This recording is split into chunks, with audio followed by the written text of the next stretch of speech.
Chapter 1. In the hospital. In the empty and quiet corridor, faint cries could be heard from the toilet. F***ck, be quiet. Do you want to end up like that B***tch?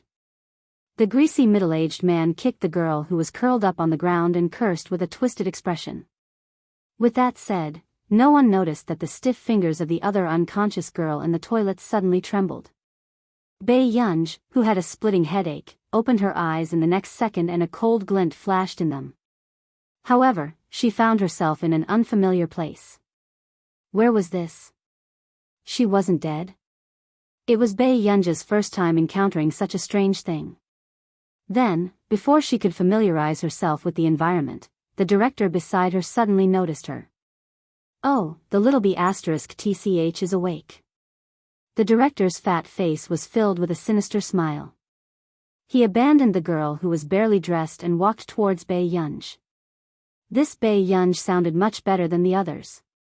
Hearing this, Bei Yunj felt a strange sense of familiarity when she saw this scene. A bold guess rose in her heart. Who are you? Bei Yunj, are you still pretending to have lost your memory? Didn't you call yourself the Qin family's eldest young lady 2 days ago? You have so many tricks up your sleeves. The director sneered darkly. However, Bei Yunj's expression became even more interesting when she heard this. She knew why this scene was so familiar.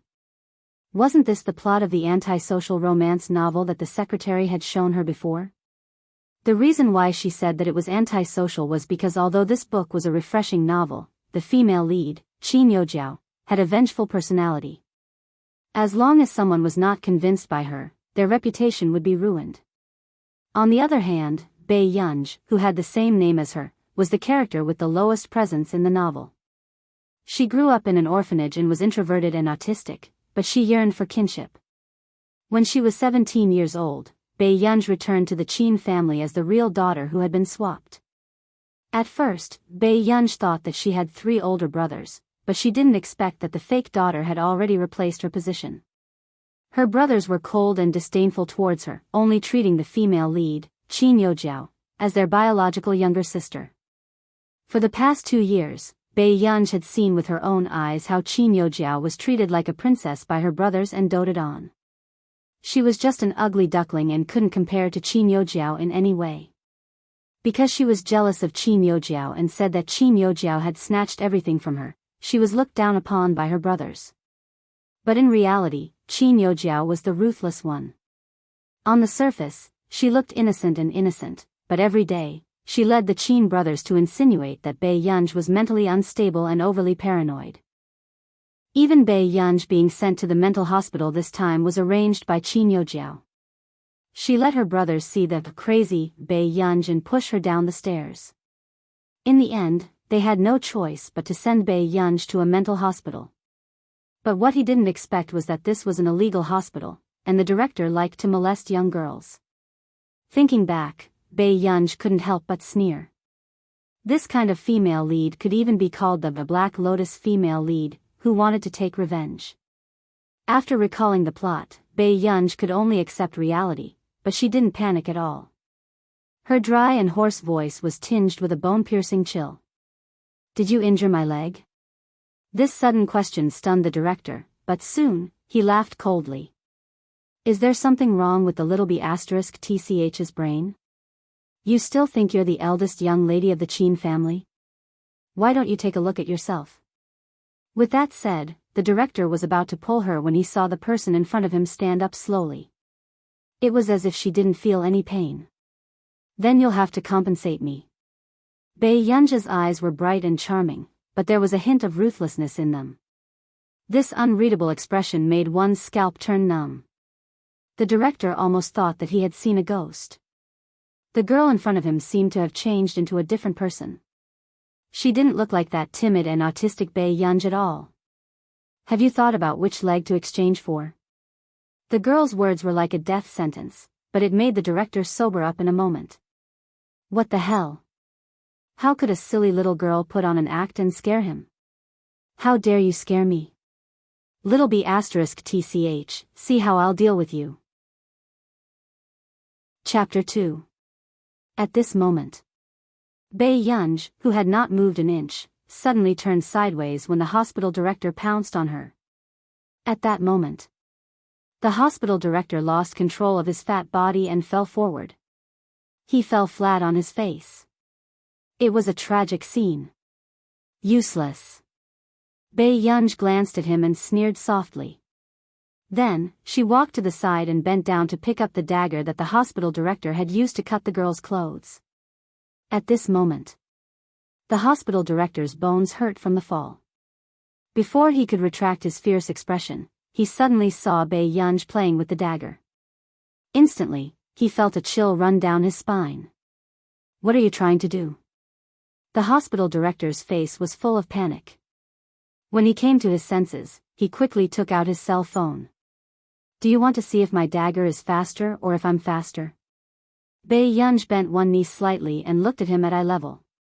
Her leg was still bleeding, but the girl looked as if it had nothing to do with her. She was like a person who had crawled out of hell. The hospital director's body was already weak. He looked at the dagger in Bei Yunj's hand and saw that it was aimed at his throat. Bei Yunj. Murder is illegal. Hearing this beast talk to her about the law, Bei Yunj had a mocking look on her face. Then, she laughed lazily. "But I'm sick." When the hospital director heard this, his whole body stiffened. Miss Pei. I know I'm wrong. Please." The hospital director's back was drenched in cold sweat. Before he could finish speaking, he suddenly wailed in pain. Soon after, "I've thought about it. It's the third leg." Bei Yunj's lips curled up. Her pleasant voice was unbridled and casual. The dagger in her hand was already stained with blood. And the hospital director. At this moment, he was painfully covering his crotch. His fat body was trembling as it stained red. Until the girl left. Only then did he make a phone call with trembling hands. "Jiao, Bei Yunj is running away.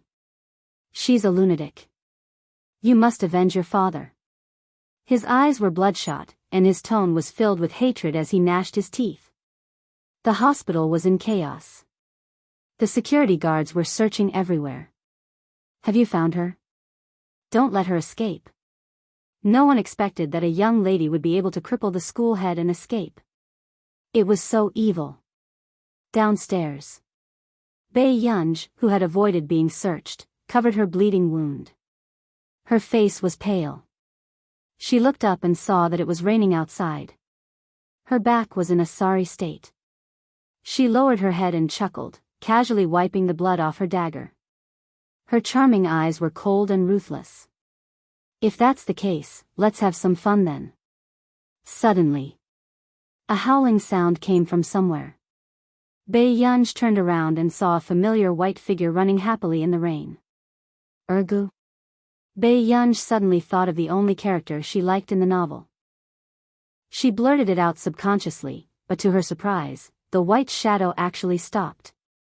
It seemed to be searching for a target and finally locked onto Bei Yunj, who was downstairs.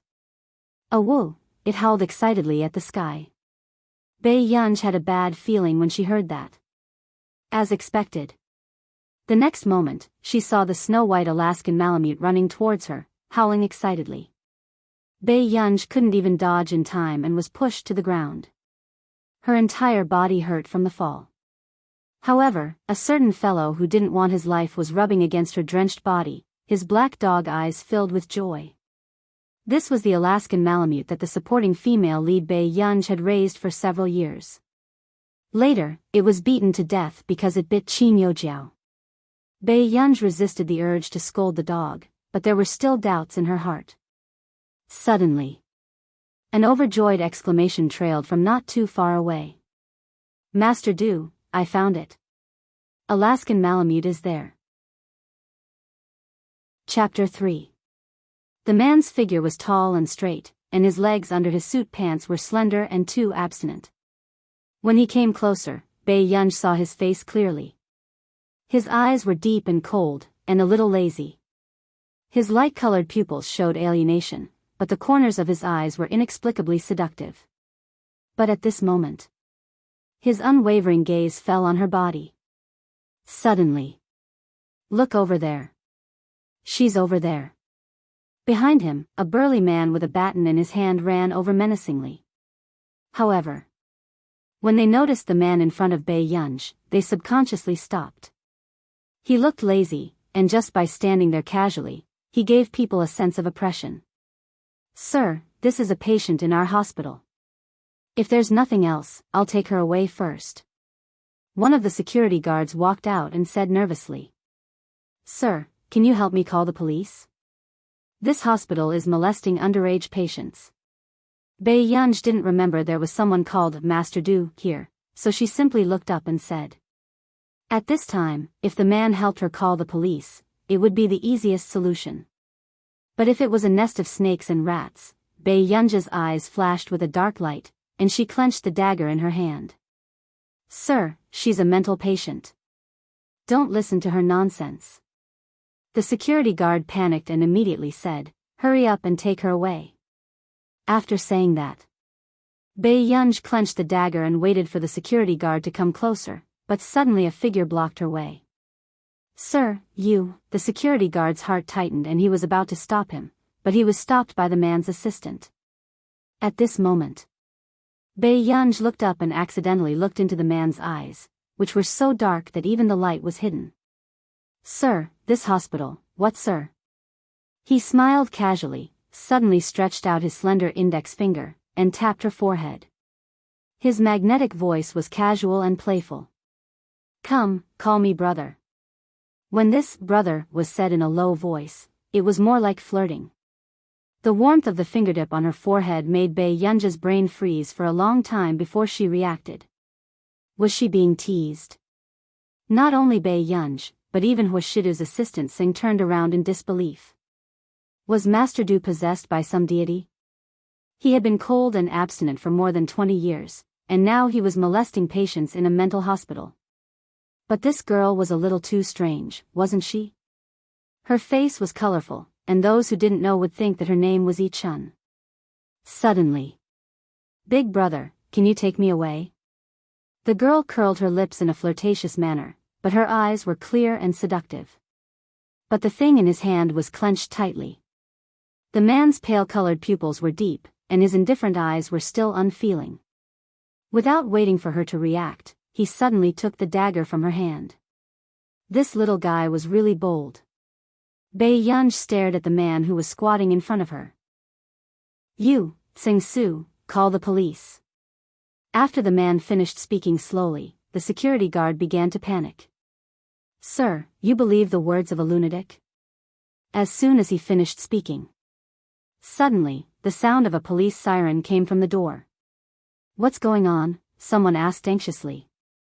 They hadn't called the police yet, right? The people in the hospital looked panicked, and it was a mess. Tsing Su, bring the dog back. Assistant Singh nodded and wanted to pick up the leash, but Alaskan suddenly howled at him, giving him a fright. Urgu, come here. Hearing her voice, Alaskan obediently went over and rubbed against her. Its eyes were bright, and it rolled on her lap, wanting her to touch its belly. Seeing this, Assistant Singh immediately understood. It turned out that the Alaskan that little young master had picked up was not a stray dog, but this girl's pet. Chapter 4.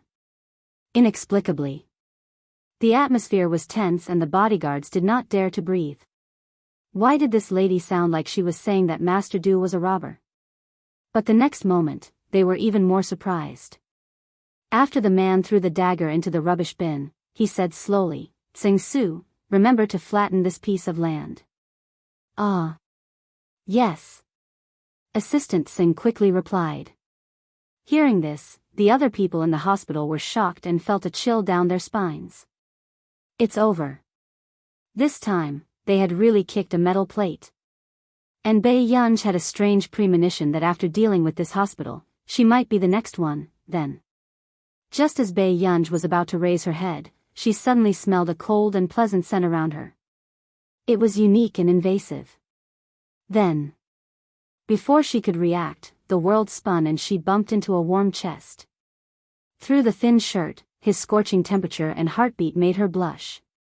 Bei Yunja's expression changed and she instinctively hugged the man's neck, as if she was afraid of falling. This reaction made the man a little happy. Soon, Bei Yunj heard Huashida's low and magnetic voice teasing and flirting. What are you afraid of? Brother's waist is very good. What are you doing? Her smile faded. From the first time she saw him, she felt that this man was too dangerous and not easy to get close to. But she did not expect this man's behavior to be so unpredictable. Didn't you want to go home with your brother? Huashida's expression was calm as he gestured for Bei Yunj to take the umbrella and was ready to carry her away. This scene left Assistant Seng and the bodyguards dumbfounded. What was going on with Master Du? Was he really going to kidnap her? However, just as Huashidu walked to the door, he suddenly heard someone fly into a rage. Where is she? Let me tell you, if my sister is missing, you can prepare to go to jail for the rest of your lives. Hearing the voice, Bei Yunj turned and saw Qin Lang's handsome and fierce face. With the man's silver-gray hair and outstanding appearance, Bei Yunj guessed that this was her third brother based on the description in the novel. He was a popular sports player in the country who had just won the World League and was leading the team back to the country. At this moment, Qin Lang didn't have time to restrain the anger on his face before he saw his sister looking at him coldly. Yun, Qin Lang's throat was dry, but before he could finish, Bei Yunj saw a man who looked like Qin Lang and a pretty girl not far away. Bei Yunj sneered. Those who shouldn't be here are all here? All of them? At first, Qin Lang was still confused, but when he turned around, he saw his eldest brother and Qin Yojiao rushing over. Big brother, aren't you going to take me home? Bei Yunja's red lips curled up as she leaned intimately against Huashidu's ear in front of Qin Lang. Qin Lang? This wasn't right. Shouldn't it be that his little sister would run to him and ask for a hug at this moment? Why did a wild man suddenly appear, hug his sister, and be sweetly called brother by her? Why was this development different from his previous life? Could it be that he had come too early after his rebirth? Qin Lang's eyes reddened when he saw Bei Yunj being hugged. He clenched his fists subconsciously. He had never hugged Gu like this before. However, seeing Qin Lang's expression, Bei Yunj thought that he was going to mock and ridicule her again, so she turned her face away and ignored him. This appearance made Qin Lang feel as if the world was falling apart. What happened to his Gu? Third brother, is Bei Yunj all right? Suddenly, a delicate voice sounded. Bei Yunj frowned instinctively. At this moment, she didn't know what happened to the man who was hugging her, but he suddenly walked away. This also made the person who came unable to see the man's figure clearly, let alone know that this was the rumored president of the Hua Corporation. Gu, before Qin Lang could speak, Qin Yojiao grabbed his hand. Third brother, forget it. She just wants to attract your attention. Chapter 5. But she really doesn't know her limits. Third brother, you've just returned and you're already so worried. Is there a need to fight for favor like this? Seeing Qin Yojiao's disdainful expression, Qin Lang's knuckles turned white. In his previous life, the Qin family treated Qin Yojiao as the apple of their eye and abandoned Gu. Later, because she offended someone, her family was destroyed. However, what he found most ironic was that Qin Yojiao, who they treated as their biological sister, actually ran away with the jewelry they had bought for her. However, Gu, who had never been doted on, took on the responsibility of taking care of them without a word, making them regret it. Qin Lang took a deep breath. Why are you here? Qin Yojiao bit her lip. Third brother, the head of this hospital is my biological father after all. I heard that Bei Yunj hurt my father. With that said, Qin Yojiao thought that Qin Lang would definitely comfort her like before and ask eldest brother to move Bei Yunj further away. However, at this moment, Qin Lang, who had been reborn, did not want to talk nonsense with Qin Yojiao at all. All he could think of was that his Gu was going to run away with another man. He said impatiently, then go and take care of him. Qin Yojiao's expression froze. She did not expect Qin Lang to speak to her like this. Third brother, Qin Yojiao was about to speak when Qin Lang had already run towards the place where Bei Yunj had left. However, he did not expect her to be gone. In the car. Alas. The moment Bei Yunj got into the car, she noticed a cute little thing wearing a vest beside her.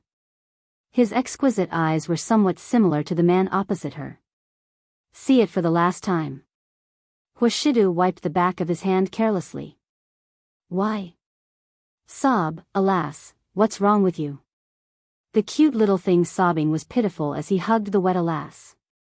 Little young master, alas is this lady's pet.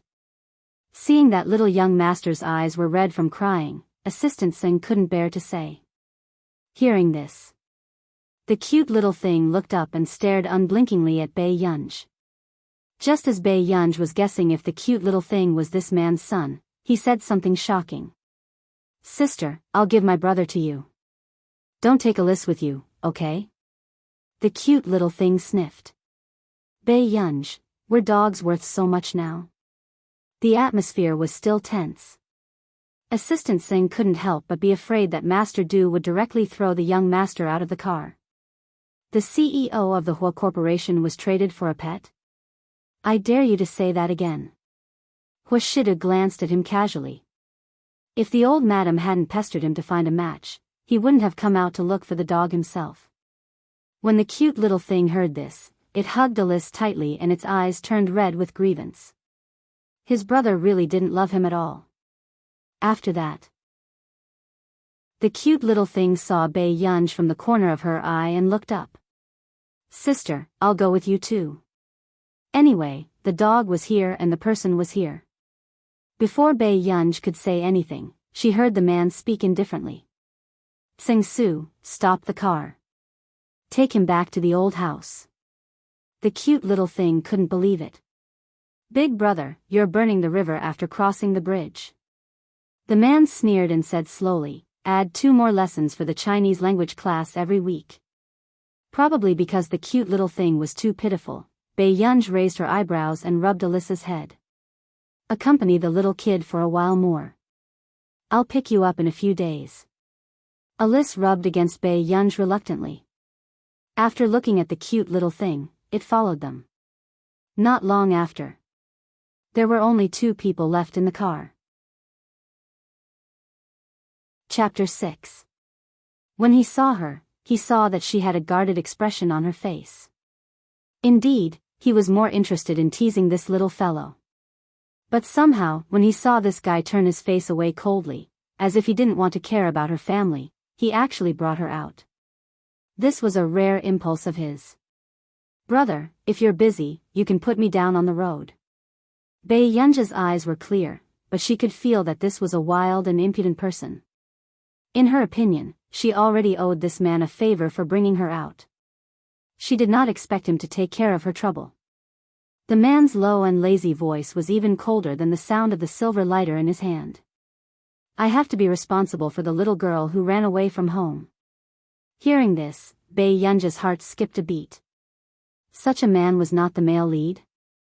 Then why could that Qing Zihuai be the male lead? Was it because he was perverted enough? With this thought in mind, before Bei Yunj could come back to her senses, her body was suddenly lifted into the air and she was picked up again. Bei Yunj subconsciously wrapped her arms around the man's neck twice. Her expression was not very good. Especially when she saw the happy smile on the man's face. She was not stingy with her bright smile. Brother, you must be in a relationship very quickly, right? What she meant was that Huashidu would definitely be dumped very quickly.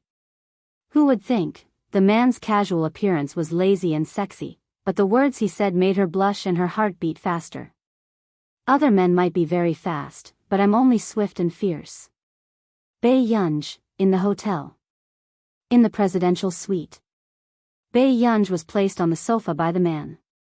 However, when Bei Yunj looked around, she realized that there were rose petals arranged in a heart shape on the bed not far away.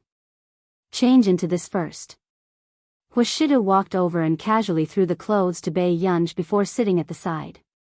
Until he turned around and realized that Bei Yunj was looking at the bathrobe in her hand. After a while, she looked at him meaningfully. Seeing this, the man couldn't help but chuckle, and suddenly, he slowly moved closer to her. His deep and magnetic voice seemed to have a scorching temperature. "Little kid, if I were a bad person, you wouldn't be sitting on the sofa. You would be sitting on Big Brother's lap." After that, just as he was about to call the hotel service to deal with it, there was a knock on the door. "Master Du? Old Madame Hua said you haven't had dinner yet, so she asked me to bring you some." Upon hearing this, even Bei Yunj raised his eyebrows. How could such a high-class hotel not provide dinner service? This was clearly an ulterior motive. "Do you need me to go to the bathroom?" Bei Yunj was very tactful. After all, it was an elder's kind intentions. However, Hua Shidu looked at her with a faint smile. "If you were a little younger, perhaps you could be my daughter for once." Bei Yunj's eyelids twitched. This man was at most 4 or 5 years older than him. Hua Shidu saw from the corner of his eye that her clothes were wet. "Do you want to take a shower?" Bei Yunj saw that she was a little dirty and thought that Hua Shidu felt that her body was dirty. "Okay." She nodded and walked slowly into the bathroom. "Master Du, are you there?" The man heard the persistent knocking on the door, but took out a cigarette from the cigarette box. Not long after, white smoke lingered. Chapter 7. Until the bathroom door opened. Only then did the man realize it. He put out the cigarette in his hand and looked up. However, he did not expect the girl who walked in to look like a different person. She was wearing a bathrobe. Her waist was slender, and her fair legs were a little swaying. Her beautiful eyes seemed to be born with an unruly aura, but her eyes were beautiful and clear. It made Hua Shidu feel that as long as she pretended to be obedient, no one would bear to scold her for doing anything bad. "Are you going to wash up?" Bei Yunj wiped her hair and was quite satisfied with her appearance. She turned her head and noticed that the man's pants were also wet. "Yes." Hua Shidu retracted his gaze and replied in a low voice, "Don't let anyone in. A female staff member will come over later." Bei Yunj looked at him again. "Okay, thank you." Before she was reborn, there were many outstanding family heirs around her who did not covet women, but none of them rejected her as directly as Hua Shidu. It even made Bei Yunj suspect that he might have been hurt in love. Impossible. Bei Yunj quickly dispelled this thought. Even though she was said to be picky, she still felt that this man was a sniper for her sexual orientation. He was completely in line with her aesthetic point. Then, before Bei Yunj could think, there was a sudden sound at the door. She turned around and saw a female staff member walking in. Behind him, there was a woman in stilettos and a tight-fitting skirt who looked elegant and beautiful. "Miss, I'll go out first." The staff member avoided her gaze, casually placed her clothes on the table, and walked out. Then, as soon as the door closed, Bei Yunj heard the woman's unfriendly tone. "Who are you?" Bei Yunj turned her face sideways. In the woman's eyes, her beautiful eyebrows and eyes were still filled with laziness after the incident. The woman clenched her fists. Didn't they say that Master Du did not like women? Then what was wrong with this woman? To think that she was overjoyed when old Madame Hua chose her from a group of socialites. She was furious. She felt that Bei Yunj had intercepted her. "Do you know who I am?" The woman suppressed her anger. If she was not afraid that Hua Shidu might appear, she would have slapped this woman a few times. "I don't know." Bei Yunj closed her eyes lazily and didn't want to say anything. However, in the eyes of the woman, this expression was a kind of silent showing off. Especially now. The girl was lying on the sofa. Her face was still a little pale. She looked sick, as if she had been bullied badly. Shameless. The woman gritted her teeth. After calming down, she smiled hypocritically. "Little girl, do you know how old you are? That's big sister's boyfriend. This behavior of getting a room with someone else's boyfriend." Before she could finish, Bei Yunj looked up at her. If he hadn't heard it clearly just now, he would have really believed this woman. So, she asked, her emotions unclear. Do you know what kind of women men like? There are still differences between women and girls. She took out a few hundred yuan and said with a smile, he was just being greedy for something new. Little girl, you, before the woman could finish, she saw the person sitting on the sofa stand up. Bei Yunj didn't look at her. Instead, she took off her bathrobe. Not long after, the bathrobe landed on the ground. Her graceful and delicate body almost made the woman's face burn with pain. She clenched the money that she had wanted to use to humiliate Bei Yunj. Bei Yunj chuckled and her beautiful eyes curled up. She said slowly, Big Brother nowadays is so good at it. You. Chapter 8. If you're not leaving, are you planning to stay and take off your clothes? Bei Yunj smirked with interest. The woman bit her lip and left angrily. It was not that she did not dare, but in comparison, it would be embarrassing if she took off her clothes. After the woman left, Bei Yunj changed her clothes and slowly applied the red medicine. A few minutes later, Huashidu walked out and smelled a choking smell of perfume. Did someone come in? His eyes darkened. They've already left. After Bei Yunj treated her wound, she said with a smile, however, older brother might have to explain it properly when he goes back. Seeing that her wound was bandaged strangely, Huashidu walked in front of her and for the first time, lowered his status to bandage someone's wound. I didn't expect you to do anything good. The young lady looked restless. Bei Yunj suddenly felt that she should have told that woman that the bathroom was unlocked. What's your name? Huashidu was skilled in bandaging the wound and the result was good. Bei Yunj. Hearing this, the man smirked and looked up with a hint of laziness. My name is Huashidu. I'll leave my phone number with you. Rest early. It was a light night. Bei Yunj saw a note on the coffee table. The handwriting was strong. There were a few hundred yuan under it. Not only did she owe someone a favor, she also owed someone money. Thinking of her current situation, Bei Yunj felt that it would be difficult to repay this favor. After leaving the hotel, although Bei Yunj did not like the Qin family, she still took a taxi to go there. In the Qin family villa. On the sofa, a handsome young man in a simple white t-shirt was smoking impatiently. He looked vexed. Yesterday, he actually cared about talking to Qin Yojiao and let go, or leave with someone. However, in his previous life, this hospital was exposed because the daughter of a big shot in the hospital died. After Gu was discharged from the hospital, she had already been tortured until she was unrecognizable and had a strange personality. At this thought, Qin Lang remembered that before he was reborn, Gu had said, I don't want to be siblings with you in my next life. His hands trembled. The ash from the cigarette made him panic, and he subconsciously looked up. Unexpectedly, her eyes met Bei Yunj's as she walked through the door. Bei Yunj was dressed in a red dress, her hair was black, and her skin was snow-white.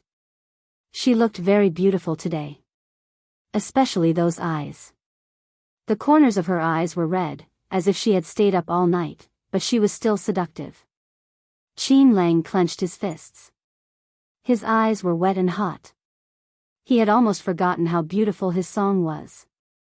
Before he went bankrupt, he knew nothing about Gu. After he went bankrupt, he knew that Gu was pretty, but he couldn't even afford to buy her a lipstick.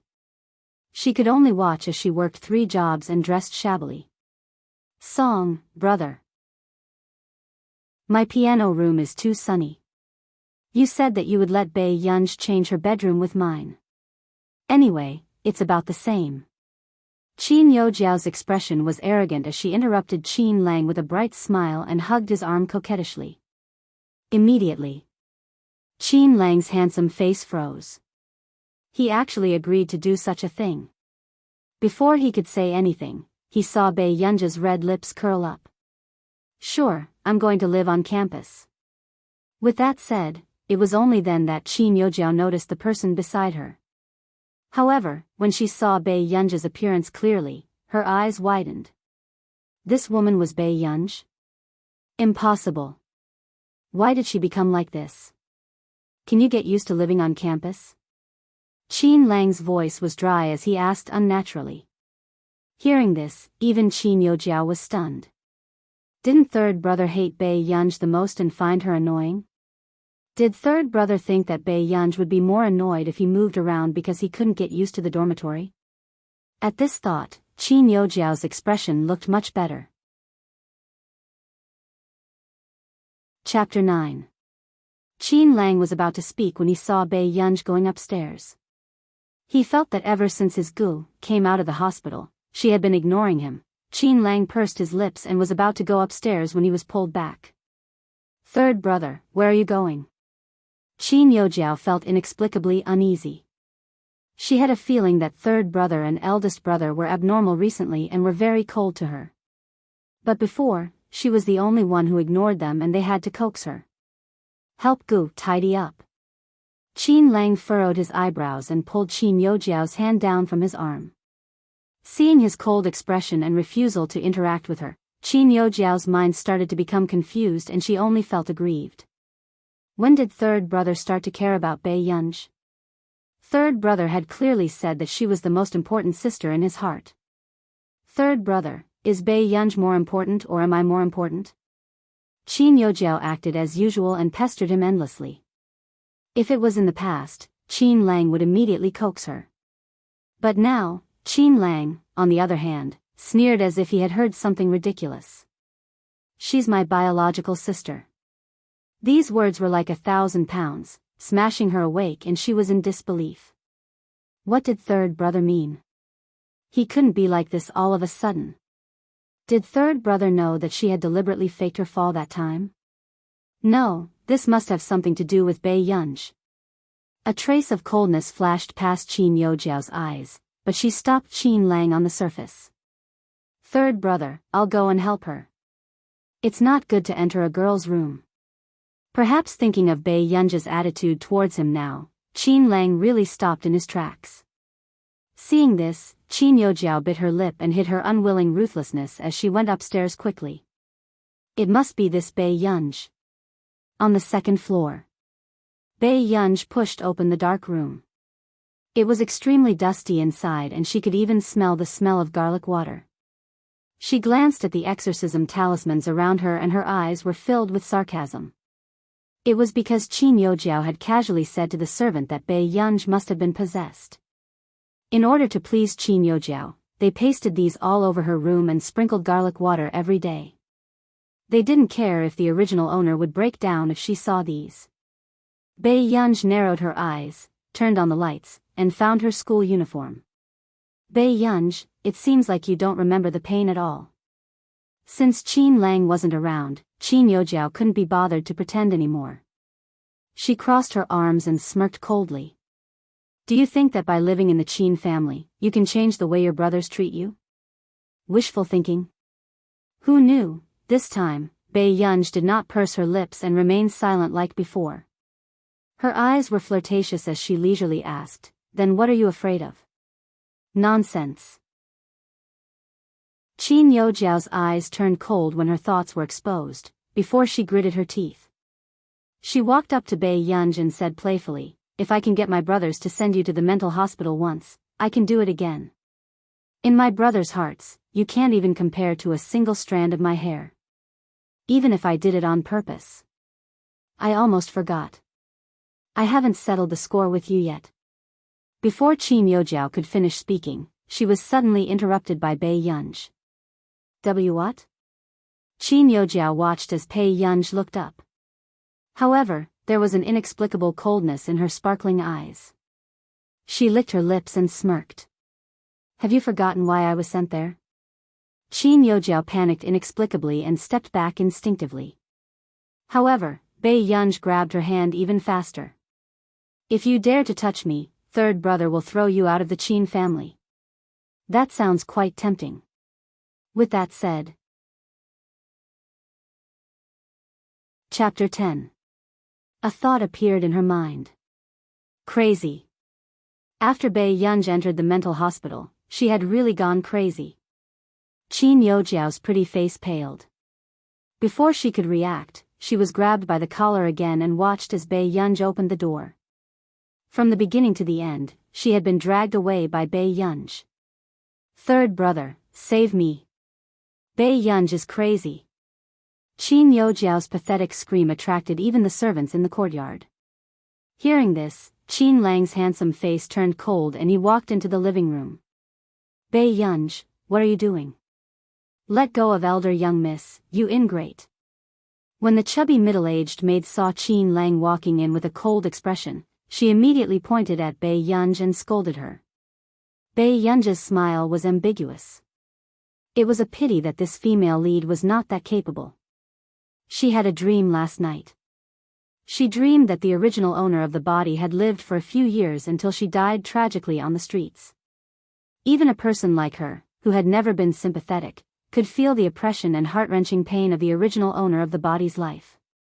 Bei Yunj hooked Qin Yojiao's chin with one hand, her every word exceptionally terrifying. Don't say that I dare to push you. If I'm unhappy, I can even bury you alive. With that said, Qin Yojiao had just screamed when she was suddenly kicked in the back of her knee. She rolled down from the second floor. Seeing this, the servants in the house widened their eyes. Was that Bei Yunj? Why was this piece of trash so bold? She actually dared to do this in front of them? It hurts, third brother. Qin Yojiao lay on the floor, her face pale as she furrowed her eyebrows. After regaining her senses, a bright light flashed past Aunt Huang's eyes and she said fiercely, "Hurry and catch this B***tch.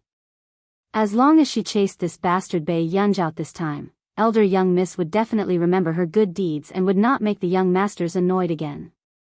At this thought, Aunt Huang twisted her voluptuous body and ran in front of Bei Yunj, raising her hand to slap her.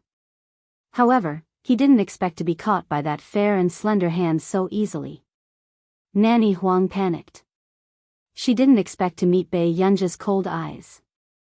Her lips were still curled up. Why did this trash bastard seem like a completely different person? His eyes were so terrifying. You be***tch, if you don't let go of me, I'll tear your fox face apart. As soon as he finished speaking, everyone heard the crisp sound of a slap. They looked in disbelief at the second miss, who was usually so submissive that she didn't even dare to raise her head. Everyone knew that Auntie Huang's unreasonable personality was difficult to deal with. In addition, Auntie Huang had taken care of Qin Yojiao for a few years, so she was considered a servant with a higher status in the Qin family. If anyone offended her, she would definitely take revenge on them. In the past, Bei Yunj was most afraid of Auntie Huang other than the Qin brothers. She actually slapped Mother Huang today. Before everyone could react, they heard Bei Yunj's lazy and intimidating voice. Have you forgotten who you are? Is it your turn to behave atrociously? At this moment, the air froze unconsciously. Soon, Qin Lang's voice sounded again. You, third brother, my hand hurts.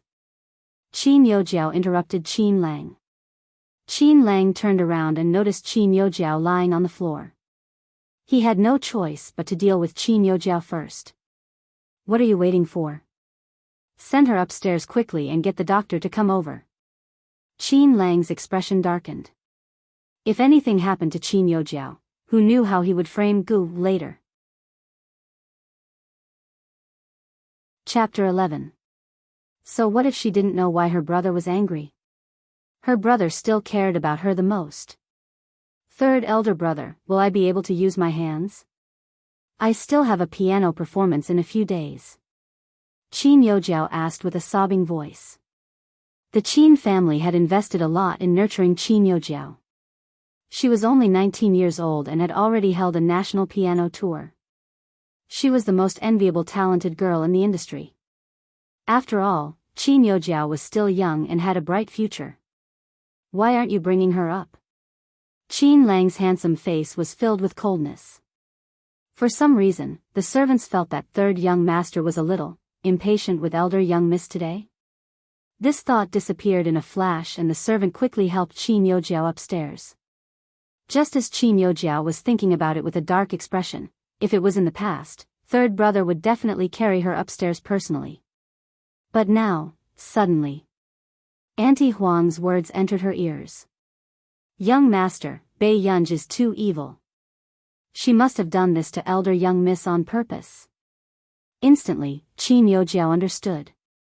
Third brother must have wanted to stay and punish Bei Yunj to vent her anger for her. Sweetness filled Qin Yojiao's heart. Indeed, third brother was the best to her.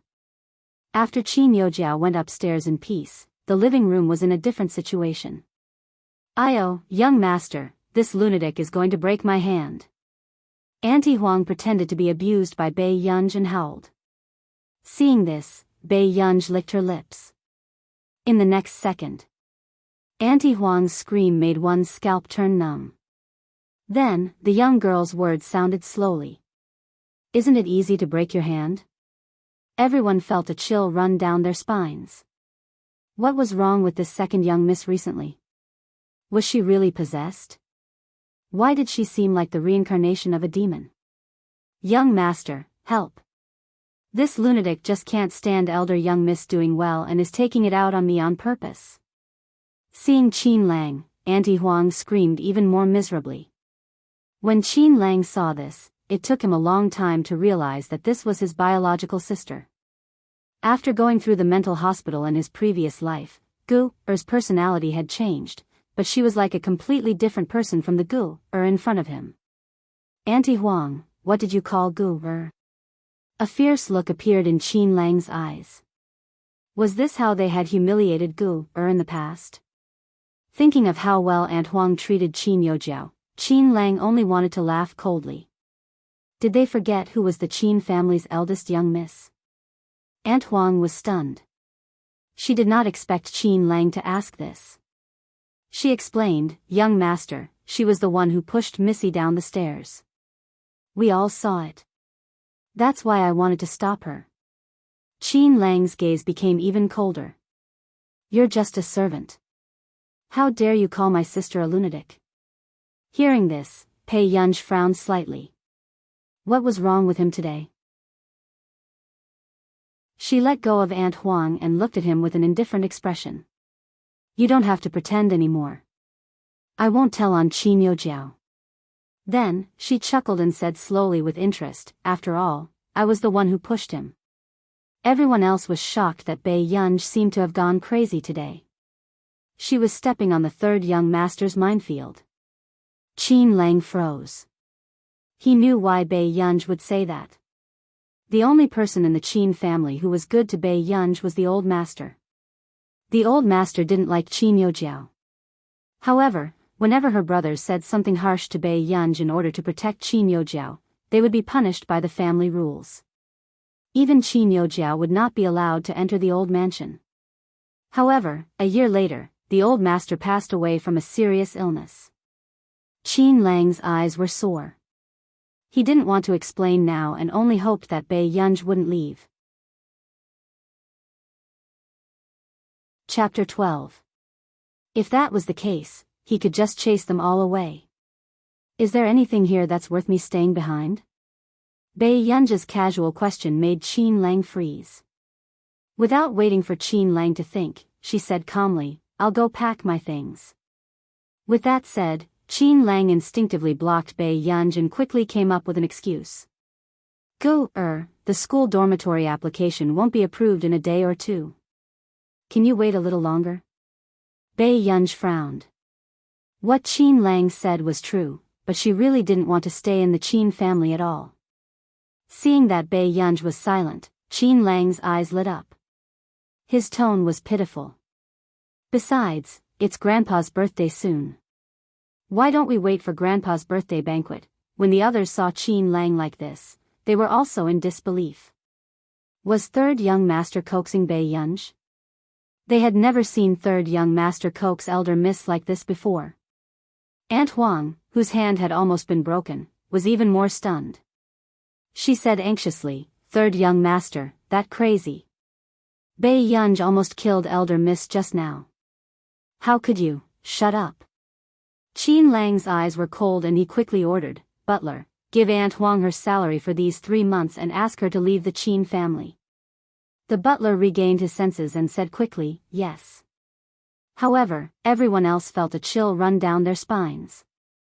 One had to know that Aunt Huang used to be Qin Youjiao's nanny and the three young masters would give her face. But now, third young master didn't say anything and directly fired him. And it was for Bei Yunj? At this moment, Aunt Huang's eyes widened and her voice was anxious and sharp. Third young master, I'm helping Elder Miss. Don't you dote on Elder Miss the most? She's an outsider. Who's an outsider? Qin Lang interrupted her, his handsome face dark. Gu is my biological sister, the real Elder Miss of the Qin family. The Qin family doesn't need servants who give their master face. Hearing this, the other servants who had caused trouble for Bei Yunj before shivered slightly. What was going on? Some time ago, the young masters had even sent Bei Yunj to a mental hospital because Qin Youjiao had been pushed down the stairs. But now that the same thing was happening again, the one who was punished was Qin Youjiao's trusted aide. Wasn't this slapping Qin Youjiao's face? Third young master, Mother Huang's face turned pale. She was truly flustered. Butler, call security. Qin Lang did not even spare her a glance. He turned his head and looked at Bei Yunj. His attitude had changed completely. Go, the second floor is too noisy. There's an empty room next to third brother on the third floor. Why don't you stay next to third brother? Qin Lang did not want Qin Youjiao to get close to Bei Yunj at all, in case she treated his Gu badly. Moreover, Gu was living next to him, so he could repair their relationship as soon as possible. Bei Yunj didn't see the hopeful look in Qin Lang's eyes, so he raised his eyelids. Yes. She had just taken over this body and indeed did not have the ability to leave now. He could only wait for the dormitory application to be completed, return their accommodation fees, and then leave the Qin family. As for the others, they could not believe what was happening in front of them. This was reality. Qin Youjiao had also asked for the room on the third floor before. The lighting was very good, but Qin Lang always avoided the topic and did not agree. Now, he actually took the initiative to give it to Bei Yunj. And it felt like he was coaxing and lying. Alarm bells rang in the servants' hearts. The status of the Qin family was probably going to change in the future. Qin Lang followed Bei Yunj upstairs. However, when he entered Bei Yunj's room for the first time, the bright smile that had just appeared on his face instantly disappeared. Gu was staying in such a place? Chapter 13. He had never cared about Gu's matters in the past and had always thought that Gu and Qin Youjiao were treated the same in the Qin family. However, he did not expect that their indifference to Gu would cause her to receive such treatment. I don't have much either. I'll just move it 2 more times. With that said, Qin Lang immediately went forward and helped Bei Yunj move the heavy items away without a word. Seeing this, Bei Yunj frowned and felt that something was wrong with Qin Lang.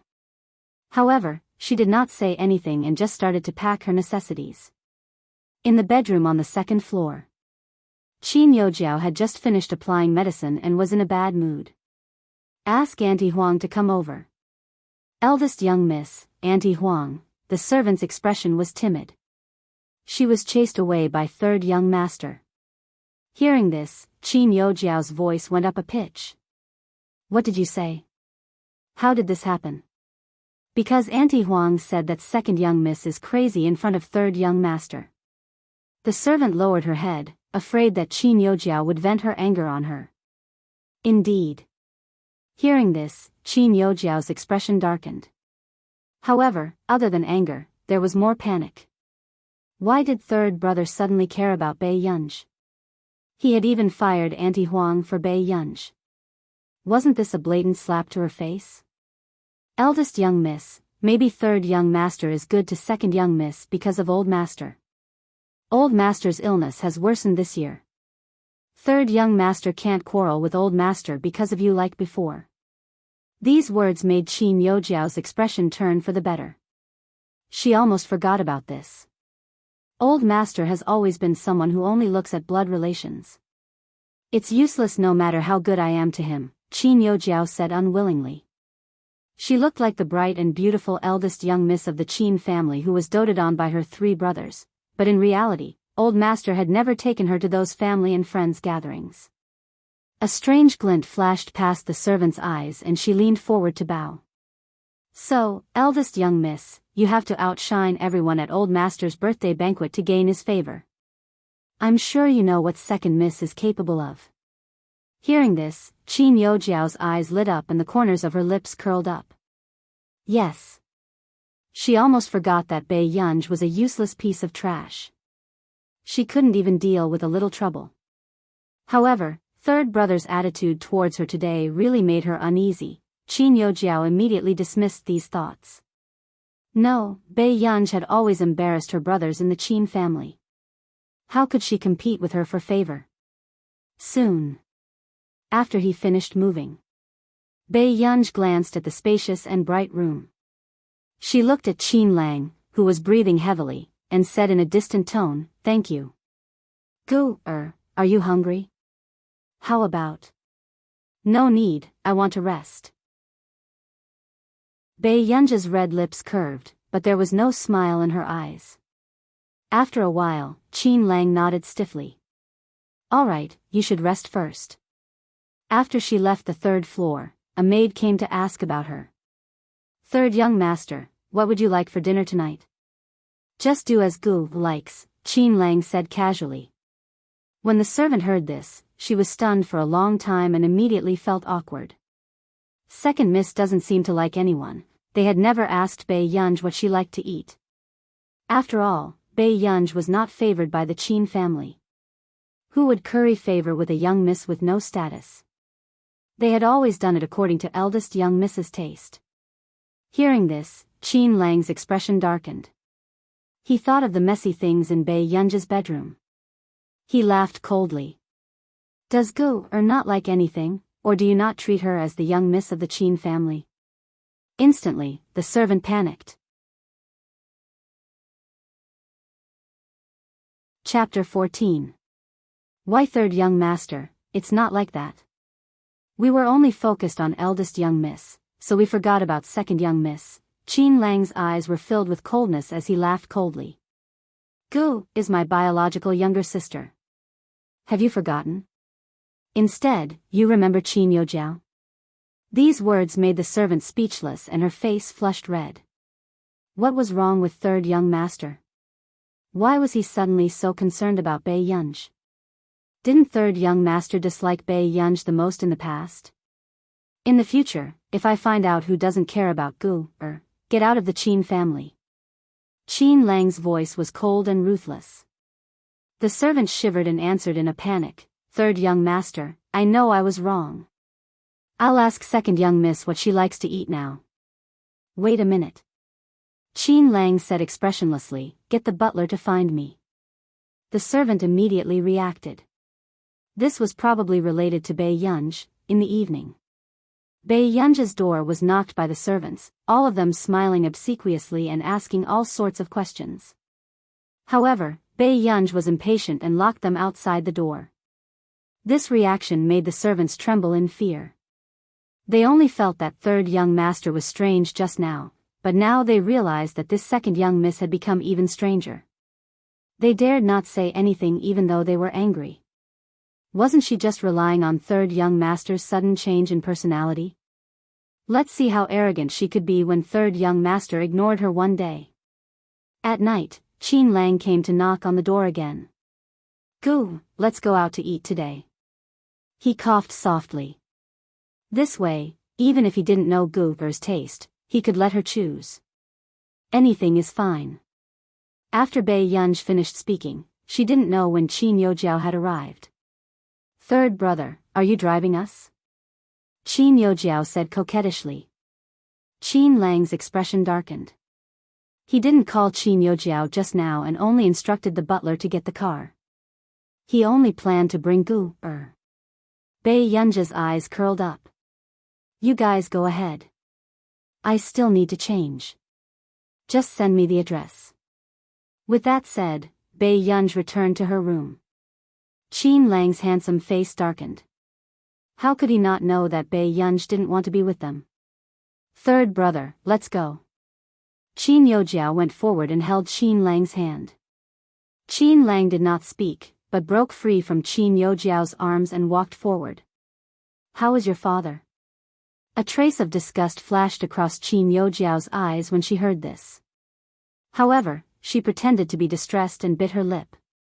Bei Yunj crippled my father in that aspect. After all, he's still my father, Qin Lang sneered. So what? I won't let him miss any of the necessary procedures. Qin Yojiao's face turned pale. Third brother wanted her father to go to jail. Bei Yunj slowly changed her clothes and found a driver waiting for her at the door. She didn't refuse and got into the car. But at the last intersection, the car suddenly stopped. Miss, I'm sorry. I saw an old lady suddenly appear in front of us, the driver said nervously. Bei Yunj looked up and saw an old lady sitting on the ground with her hands on her legs. She was acting clumsily. We're almost there. You can go back. After Bei Yunj got out of the car, she walked up to the old lady with a playful look in her eyes. Old madam, do you want to go to the hospital? This old lady wasn't dressed ordinarily and didn't look like she was a scammer. The old lady narrowed her eyes and after sizing her up seriously, she immediately grabbed her hand. How about this? If you meet my grandson, I won't ask for your medical fees. What do you think, girl? It was Bei Yunja's first time encountering such a situation and her smile gradually disappeared. She smirked. Old madam, I have a boyfriend.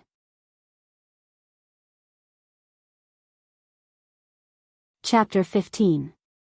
Then ask your boyfriend to make a call. Old Madam Yang did not believe her. Hearing this, even Bei Yunj chuckled. Her eyes were clear and seductive. Old Madam Yang, he's working to support me. Old Madam Yang did not give up, so Bei Yunj had no choice but to bring her to a cafe. While old Madam Yang was promoting her grandson, Bei Yunj's aimless gaze happened to catch a glimpse of a figure at the door. She suddenly stood up. Old Madam Yang, please have a seat first. I'll come later. Wait, I haven't shown you my grandson's photo yet. Old Madam Yang had just opened the photo album when she saw Bei Yunj walk out. At the door, the little guy, who was dressed like a prince, was chewing on a candy and counting the passing cars. When the little guy sensed movement behind him, his eyes lit up when he turned around and saw the person who was walking towards him. Sister. Little darling, is your brother around? The little guy glanced at the restaurant not far away and shook his head frantically. No, he did not have a brother. Bei Yunj smiled even brighter when she heard this. She bent down and coaxed, come, follow me. After the little guy left with Bei Yunj, the man who had just finished a call with old Madam Yang returned to where the little guy was standing. Sing Su, where's Xiao Mo? Hearing the man's cold tone, Assistant Sing shivered. Little master didn't let me follow him just now. In the cafe. Just as old Madam Yang was worried that Bei Yunj had secretly run away, she saw that figure return. However, she was holding the little guy's hand. This is, old Madam Yang frowned and hesitated. Before she could finish speaking, she was interrupted by Bei Yunj. She smiled and squatted down to kiss the little guy. My son. After being kissed, the little fellow's fair and tender face immediately flushed a faint pink, and he became shy. He did not care about what Bei Yunj was saying at all. You have a son at such a young age? Old Madam Yang could not help but raise her voice as she sized up the little guy. She was suspicious. Why doesn't he look like him?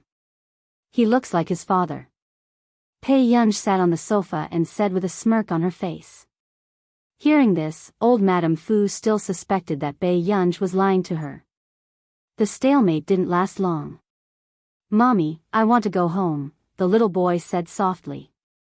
Bei Yunj raised her eyebrows and stroked the little boy's head. We'll go home after we send Grandma away. After that, Bei Yunj also ordered a dessert for the little guy to eat first. However, he couldn't help but wonder in his heart, who brought the little guy out? He had actually left it on the road without any adults around, At this moment, a sharp glint flashed across the old lady's eyes. Just as she was about to speak, she suddenly paused.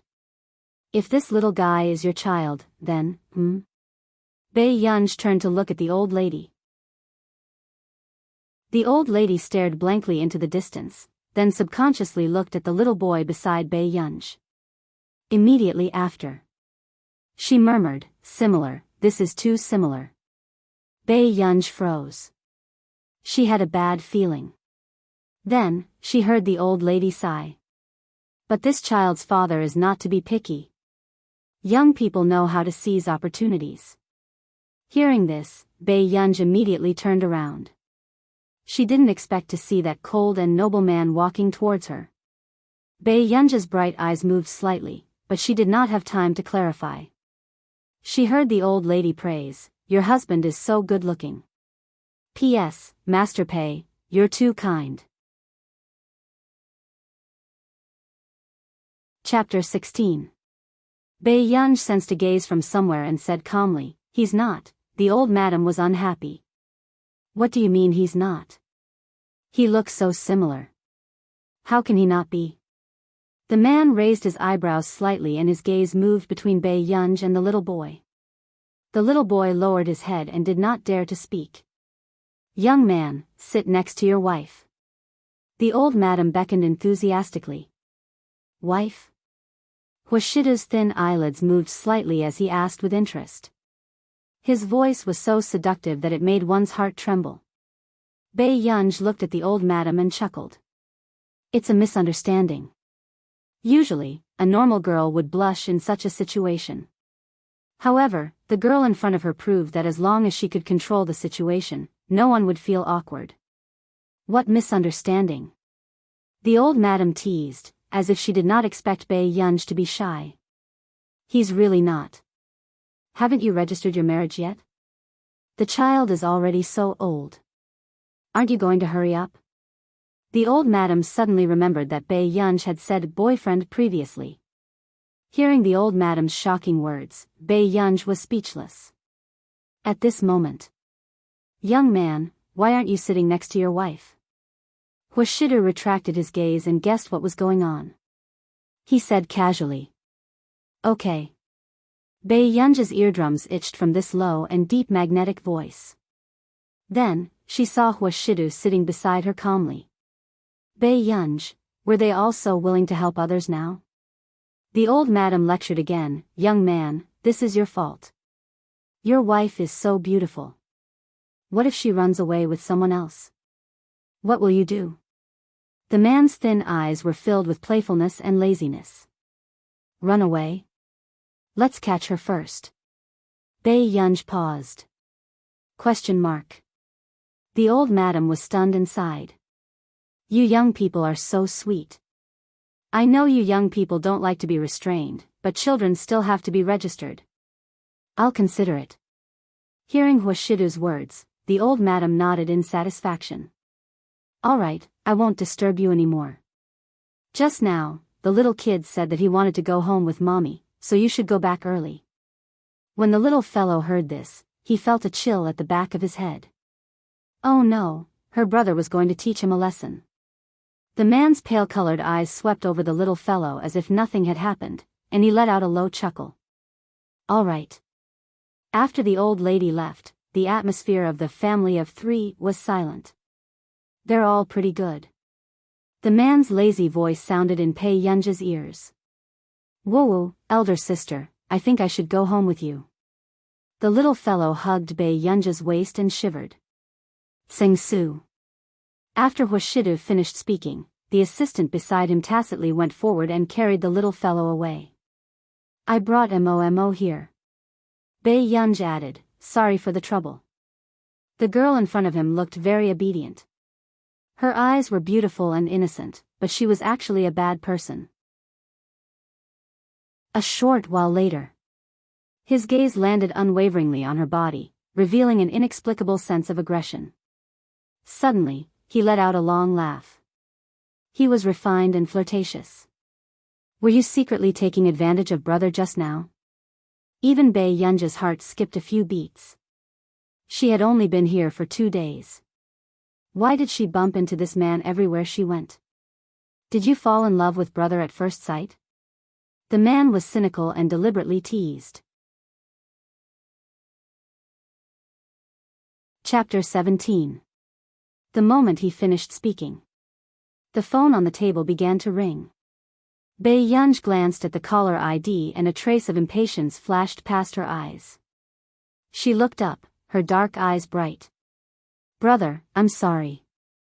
I still have something on. If there's a chance next time, I'll treat you to a meal. With that said, Bae-young picked up her phone and walked out quickly. The man raised his eyebrows. He could tell that the call just now was to urge Bae-young. Then, Hwashidu also returned to the car. The little fellow beside him did not dare to speak. Don't you have anything to say? Hwashidu was about to take out the cigarette box when he stopped and stuffed it back. Who knew? The little fellow looked timid, but seemed to have suddenly thought of something as his eyes lit up. He tried his best to move to Hwashidu's side. Brother, is that sister not pretty? Hearing this, Hwashidu glanced at him. He leaned against him casually. Does being pretty have anything to do with you? If brother can bring sister home, I'll be able to see sister forever. Hwashidu snorted. Stop dreaming. This child did not know what it meant to abduct a girl. But brother lacks a girlfriend. The little fellow blinked his big black eyes. Brother, I really like that sister. He also liked sister's dog. The little fellow added in his heart. The man's eyes were refined and abstinent as his slender fingers tapped on the armrest carelessly. It's a headache to have a restless person in the family. These words made the little fellow shut up. His brother looked at him 360 days a year as if he wanted to throw him out. In the dining room. Third brother, haven't you gotten through yet? I've asked Uncle Wang. Bae-young has been nearby for a long time. Qin Yojiao said casually. Hearing this, Qin Lang's first reaction was that something had happened to Bae-young. He stood up suddenly, wanting to find her.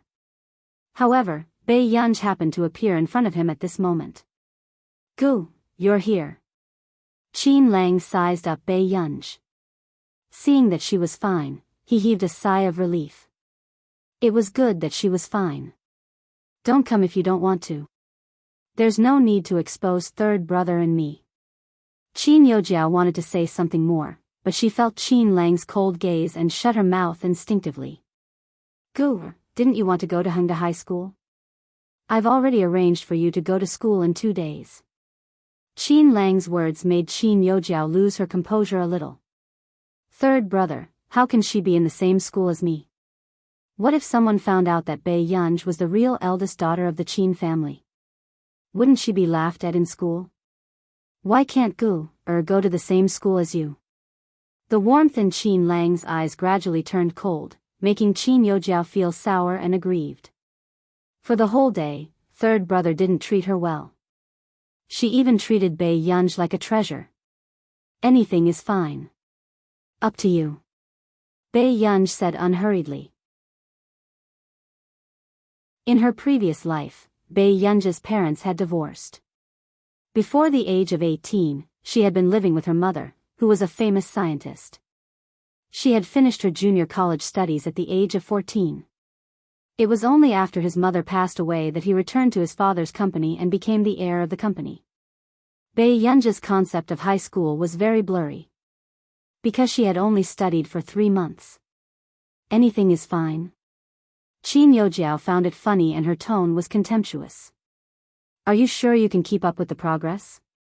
It was Bae-young's first time hearing someone ask her this and her eyes landed on Qin Yojiao. Within moments. She licked her red lips. I'll try my best. Chapter 18. Hearing this. Ridicule appeared in Qin Yojiao's eyes as she laughed. Bae-young, Hongda has an elimination system. It's meaningless for you to study there for a month. How could she not know Bae-young's standard? She couldn't even keep up with her original high school's progress, so how could she keep up with Hongda's progress? Who knew? Qin Lang interrupted her and looked at Bei Yunj. It's okay. Third brother has contacted the principal. Our family donated a building last time, so we won't let you drop out of school no matter what. Hearing this, Qin Yojiao's face darkened. Qin Yojiao comforted herself. Third brother was only treating Bei Yunj better because of the old master. After that, she could not help sneering in her heart. Sure. Since Bei Yunj wanted to come, she would make Bei Yunj realize the true gap between them. At this moment, Bei Yunj furrowed her eyebrows slightly. She did not know if Qin Lang was suddenly acting on a whim or if he was giving her charity. However, at this moment, no one noticed that Qin Lang's palms were sweating. In his previous life, he only found out later that Bei Yunj had been blackmailed and even bullied in her original high school. As a result, she had a serious communication problem. Now that he had been reborn, he could not let this happen again. A trace of determination flashed past Qin Lang's eyes. After dinner, Bei Yunj went to the dining room to wait for them. Seeing this, Qin Lang immediately put down his knife and fork, wiped the corners of his mouth and followed out, as if he was afraid that Bei Yunj would be bullied on the way. Seeing this, Qin Yojiao's expression darkened. She grumbled in her heart and could not help but call Mrs. Qin. Soon, Mrs. Qin's gentle voice sounded. Jiao Jiao, what happened? Or do you miss Mommy? Mom, will you not want me one day? Qin Yojiao suppressed her sobs.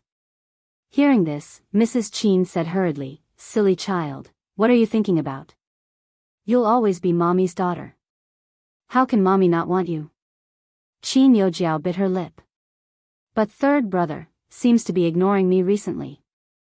Mrs. Qin couldn't help but laugh. How can that be? Third brother dotes on you the most. Even when you were young, he wanted to hug you.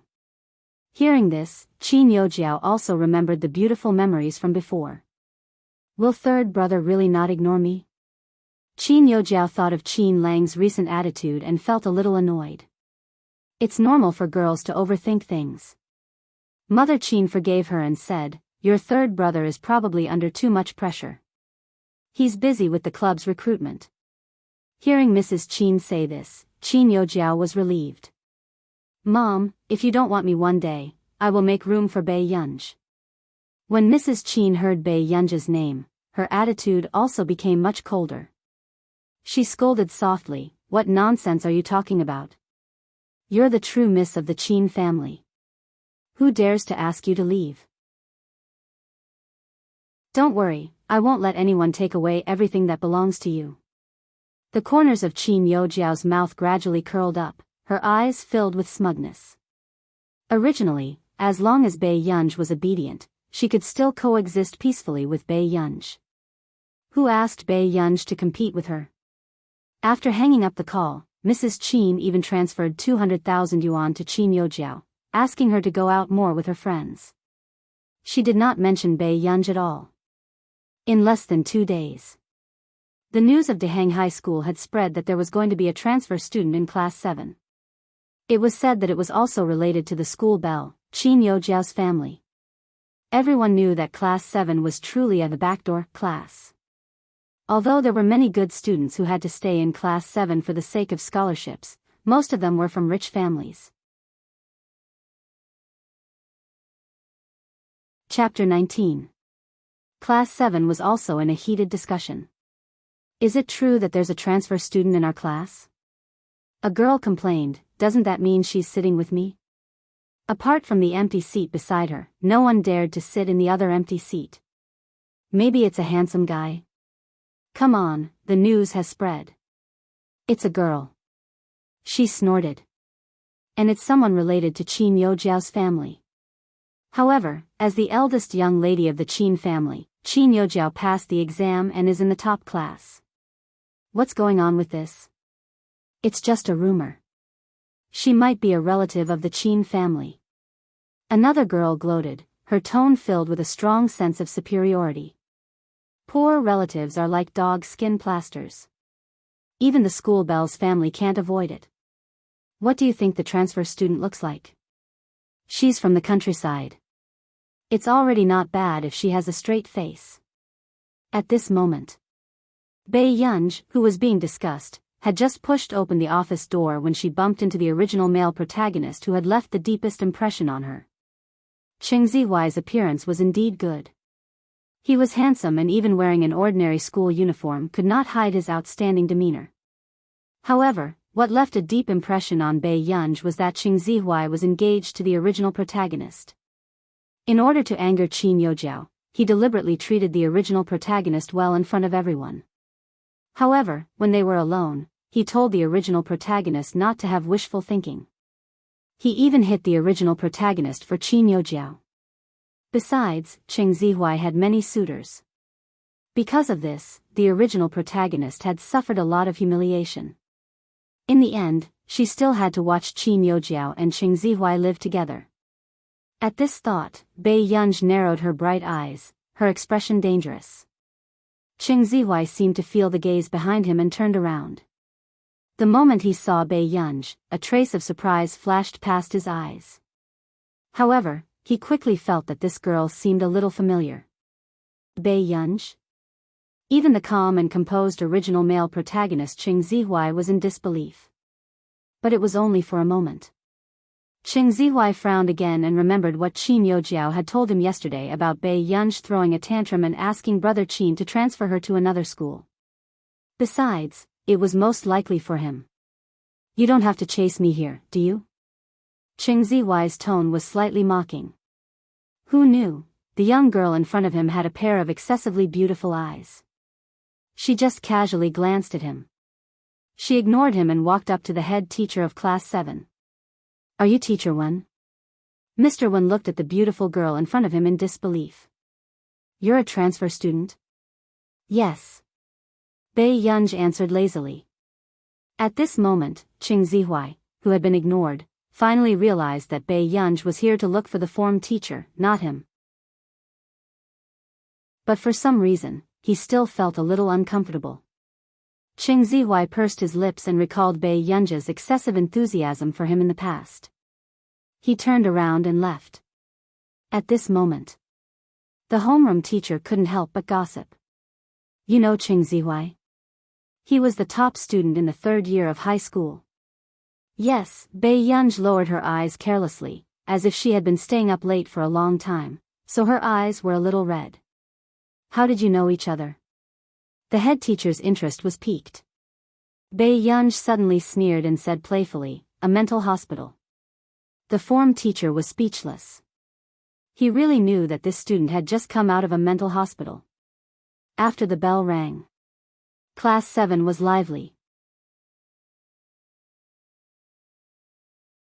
Chapter 20. His news was indeed from the transfer student's original high school. The transfer student was timid and antisocial. She was not good-looking and had poor grades. She was a classic example of not daring to say anything when she was bullied. Wasn't this giving Class 7 a plaything? Besides, newcomers were easily ostracized. Many people were indeed looking at this new relative of the school belle with disdain and malice. Until the form teacher walked in. He turned around and said to the person outside with a smile, "Okay, come in." At this moment, a figure walked in from the door. The students who were laughing and fooling around immediately stopped what they were doing and could not help but take a few more glances at the girl who had just walked in. The girl's eyes were bright and flamboyant, almost memorable at a glance. A pair of beautiful and flirtatious eyes swept across the surroundings casually. The aura on her could not be restrained and 4 words appeared in people's minds: Black Ridge Flower. A few seconds later, her languid voice rang out unhurriedly. My name is Bei Yunj. With that said, everyone in the class was dumbfounded. This was their class's transfer student? Didn't they say that she was indescribably beautiful and that no one would want to look at her when she was in a crowd? But when she was beside Qin Youjiao, she could make the school belle look dull. Do we have anything else? The form teacher hinted crazily. Yes. Before the form teacher could heave a sigh of relief, she asked seriously, Teacher, where should I sit? The form teacher was speechless. Choose one. The form teacher comforted her.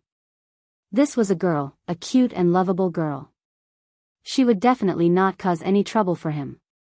However, Bae-yunj did not know what the form teacher was thinking at all. She glanced at the 2 empty seats left in the class. One was beside the girl by the window, but it was filled with girls' things. It was obvious that they did not want her to sit there. Seeing this, Bae-yunj did not think too much and walked to the other seat. This bold action made the people around her start to feel afraid. Is this transfer student crazy? How dare she sit beside Brother Lu? Maybe she has even asked around. She doesn't know what's good for her. She even wants to provoke Lu Yuanyan. Many people in the class were ready to watch the show. Logically speaking, most guys would feel pity for pretty girls. However, before Bae-yunj came, Qin Yojiao had already made everyone have a bad impression of this transfer student. Her poor relatives came knocking on her door, yet she still had the nerve to ask someone to send her to Hongda to study. Another one who was greedy and vain. At this moment, Bae-yunj glanced at a certain person who was sleeping soundly next to her. She moved her chair away and placed her bag on the table. "Hey newbie, wake up your desk mate," the teacher with the shiny head instructed. Hearing this, the other students couldn't help but secretly curse this teacher. Normally, he didn't even dare to provoke Lu Yuanyan, but now he actually asked the new student to wake Lu Yuanyan up. Did she think that Lu Yuanyan wouldn't lay a hand on a girl? Bae-yunj frowned imperceptibly before she smirked. "Teacher, what if they start fighting?" Hearing this, some girls burst into laughter. He's really smart. He even knows that Lu Yuanyan can't be messed with. His tone was mixed with a strong sense of ridicule and jealousy. It was obvious that he felt that Bae-yunj had an ulterior motive for sitting beside Lu Yuanyan. "What nonsense are you talking about?" The teacher's face flushed red and he said in disdain, "Enough, sit down quickly." The teacher turned to look at the blackboard and said angrily, "It's already difficult enough to take care of, and you even have to bring a transfer student. What is this school thinking?"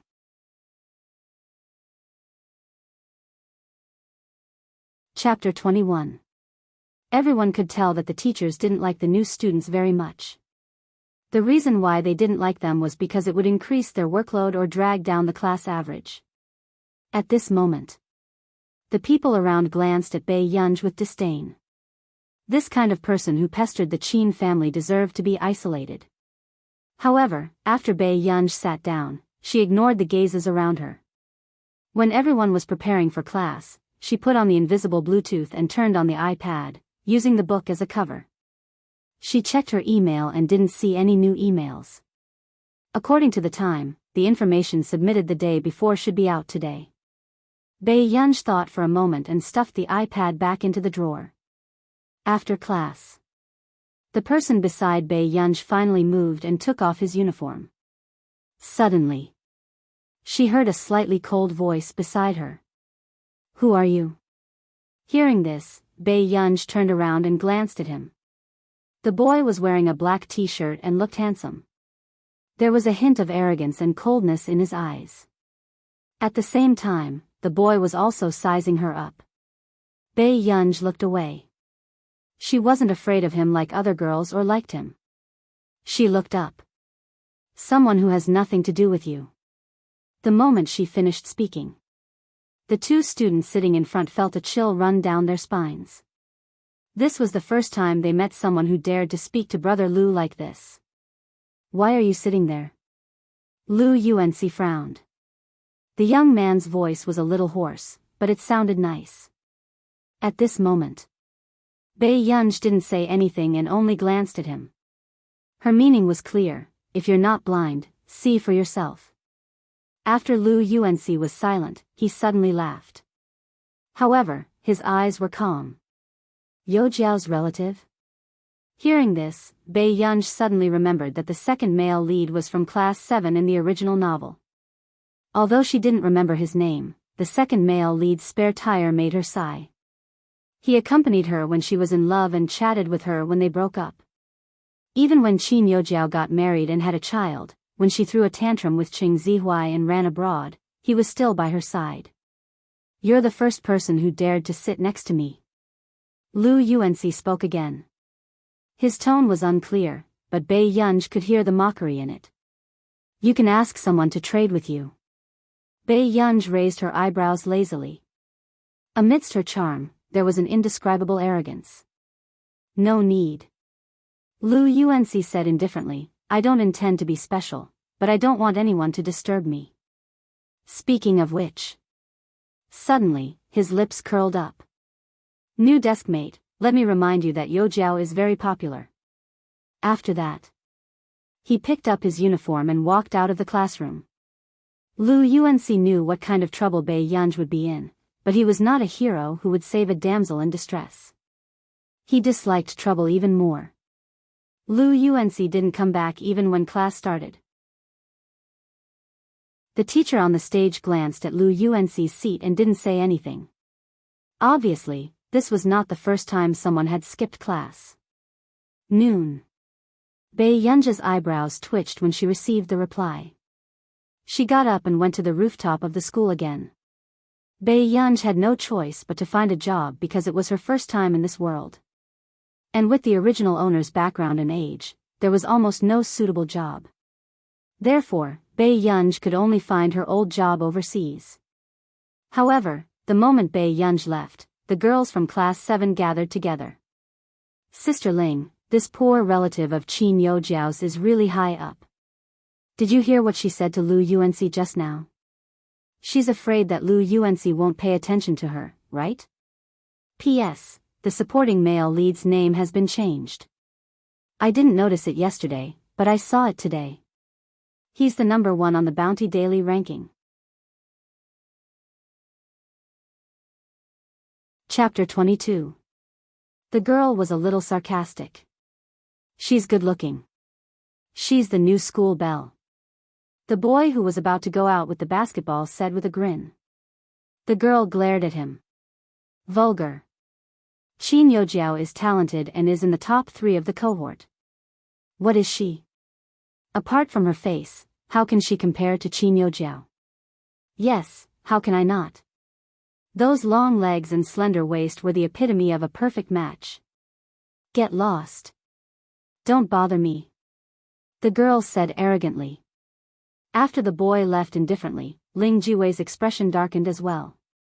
Everyone in the class knew that she liked Lu Yuanxi and that Lu Yuanxi liked Qin Youjiao. However, Qin Youjiao and Xing Zihuai were a couple, so she was not worried at all. But now, a transfer student from a third-rate high school dared to snatch someone from her. Ling Jiwei laughed coldly. I have to teach her what it means to know her place. Hearing this, the other girls could not help but gloat. Sister Ling, are you trying to protect your husband domineeringly? The girl deliberately said something nice. Ling Jiwei's lips curled up, her expression arrogant. Stop talking nonsense. I have a good relationship with Youjiao. I'll help Youjiao with the things she disdains to do. It was almost time for the self-study session in the afternoon when Bei Yunj finally returned to the classroom. Hey, newcomer, come here. A girl sitting on the podium shouted arrogantly. Bei Yunj glanced at her slowly, her red lips curling up slightly as she turned to leave. Seeing Bei Yunj's disdainful expression, Ling Jiwei's eyes darkened. She clenched her fists and laughed coldly. This Bei Yunj was really arrogant. Did she really think that no one in Hengda could deal with her? Soon. Before Bei Yunj returned to her seat, she saw that her seat was splashed with black paint and even her textbook was completely destroyed. At this moment, the people around were silent as they watched this scene indifferently. Only a few boys looked at the silent Bei Yunj and felt pity for her.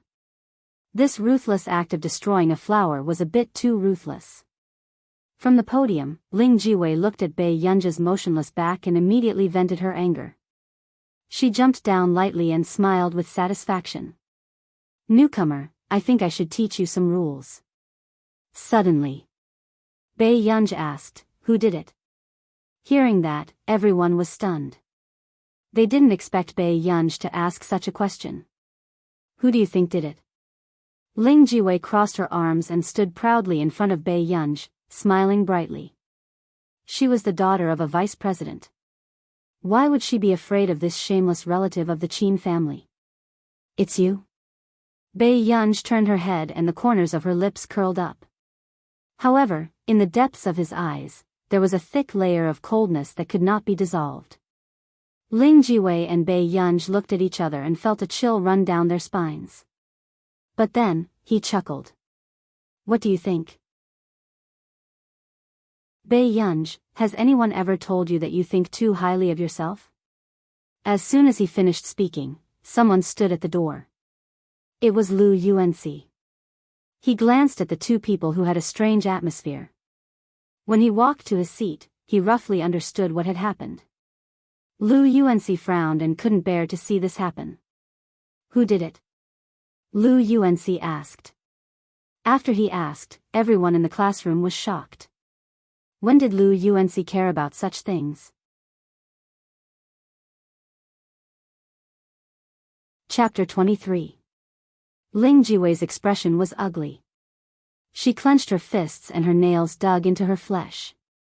Just as she was hesitating whether to admit it, a voice came from outside. What's wrong with your class? Why aren't you all sitting in your seats? The dean's reprimand reached everyone's ears first. Hearing this, Ling Jiwei also heaved a sigh of relief, knowing that she was saved. Lu Yuanxi, I heard that you skipped class again? The dean would ask this every day. No, I went out for a meal and came back. Lu Yuanxi lazily touched the back of his head. This meal took the time of 3 periods of class. Don't do it again. The dean's words could be memorized by the rest of the class. But Lu Yuanxi did it again and again, and they didn't seem to care. At the end of the day, the Lu family was rich and powerful. Okay. Lu Yuanxi answered perfunctorily. Seeing this, the dean stopped staring at Lu Yuanxi and looked at Bei Yunj. He frowned and his tone was obviously unhappy. You're the transfer student? This student was too famous in their teaching group. Most of the teachers didn't agree with a student who couldn't keep up with the progress in an ordinary high school to stay in Hengda. But the principal's attitude was firm and he had to let her in. Now that you've entered Hengda, don't bring the previous atmosphere into Hengda. Otherwise, it's useless no matter where you go. The dean's tone was indescribably disgusted. Why aren't you going back to your seat? Bei Yunj didn't get angry but laughed instead. Her eyes were extremely beautiful and her smile was bright. Teacher, please take a seat first. As soon as she finished speaking, the dean didn't have time to react and saw that the seat beside Lu Yuanxi was in a mess. It was a mess. At first glance, he knew that it was a prank. Who bullied the new student like this?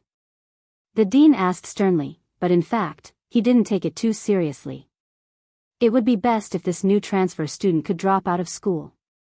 Teacher, it's probably an accident. One of the girls who was close to Ling Jiwei said with a smile. Hearing this, the dean subconsciously glanced at Ling Jiwei. He suddenly knew who might have done this. Not only the students, but even the teachers were also very familiar with their classmates' private affairs. This was also Ling Jiwei's style. This matter will be investigated and someone will apologize. The dean pondered for a moment before speaking. His nephew was still working under Ling Jiwei's father. He couldn't really anger this child. Initially, the dean thought that this matter would be over. He didn't expect that. Bei Yunj suddenly laughed. She said slowly, so that's how it is. For a moment. Before anyone could react, Bei Yunj suddenly walked to the other side. Before anyone could react, the girl raised her long leg and kicked Ling Jiwei's table over in front of everyone. The sound was enough to make one's scalp tingle. The things on the table were smashed into pieces. Ling Jiwei's expression immediately changed. At this moment, Bei Yunj suddenly turned her head, raised her beautiful eyes, and licked her lips carelessly. His gaze was wild and unbridled as it landed directly on Ling Jiwei's face. I'm sorry, classmate. I'm feeling a little hot today. Immediately, the students on the field were stunned. The dean's face turned green. What was wrong with this transfer student? She was so arrogant in front of him and then apologized. Was she deliberately using her actions to resist him and make him apologize? Chapter 24. At this moment, the other students gradually realized that they knew nothing about the new student. They thought that she was a beauty who was bullied because of her arrogance, but they didn't expect her to be even wilder than Brother Lou. Even Brother Lou didn't do this. Good. Good for you. You're causing trouble in front of me, aren't you? The dean was so angry that his eyes turned black. He pointed at Bai Yunj and shouted angrily. This was too much. He couldn't teach Lu Yunci a lesson, but he couldn't teach a worthless transfer student a lesson. Teacher, I know I was wrong. Don't be so fierce to me. The girl in front of him was too good-looking. She looked so obedient that people had the urge to forgive her. At the same time, the English teacher who didn't know the truth walked in. She recognized the new transfer student at a glance. She frowned and said, Dean, the child just transferred and hasn't adapted to the environment yet. What have you done to her? This child was being scolded in front of so many people. How uncomfortable must it be? For a moment, the class was silent. What a master at confusing people. The dean's face turned red and black. Are you pretending? I'm going to call your parents now. I'll let them see what you're like. The teaching director left with a heart full of anger. In the office, the dean found Bai Yunja's personal information and made a call. Qin Lang was practicing at the base. His voice was hoarse from waking up. Hello? Hello, I'm Hengda's dean. I want to ask, Gu was bullied? Qin Lang suddenly woke up and asked immediately. The dean's forehead was bulging. Bai Yunj maliciously targeted her classmates in school and, don't talk nonsense. Why don't you say that she committed murder and arson? Qin Lang sneered. This was the first time he heard such ridiculous words. This was Hengda's dean. He was so good at lying through his teeth. Parent, you really have to look at Bai Yunj. She's not what you think. The dean was almost angered to death by them. When Qin Lang heard this, his gaze gradually turned cold. Dean, right? My sister has a communication disorder. If anything happens to my sister in school, none of you will be able to escape responsibility. After that, Qin Lang hung up the phone and put on his headset to continue the live broadcast. But he was always absent-minded. Gu had been packing her things for the past 2 days, preparing to move out. He had called yesterday and asked Qin Yu to think of a way. Why was there no movement from him at all? Forget it, I'll ask again after the live stream. Qin Lang couldn't help but think of the dean just now. He couldn't help but mock him. What kind of trash teacher is that? These words were accidentally captured by the microphone. The fans who were watching the live stream exploded. Hubby, wait, who are you talking about? Crush was on the phone with the teacher, right? Is it sister's teacher? Wait, I just got online. What sister? Crush is the young master of the Qin family. Does Qin Yojiao know? The princess of the Qin family was loved by everyone. Woo, almighty Qin just happened to love her. Damn Siscon. Ha ha ha ha, a certain captain scolded his teammates for not making progress in the base, but dissed his sister's teacher behind his back. In less than 2 hours. #CrushSisterComplex hashtag became a trending topic and even dug out Qin Yojiao's enviable life. Chapter 25. Afternoon. The girls around Qin Yojiao surrounded her.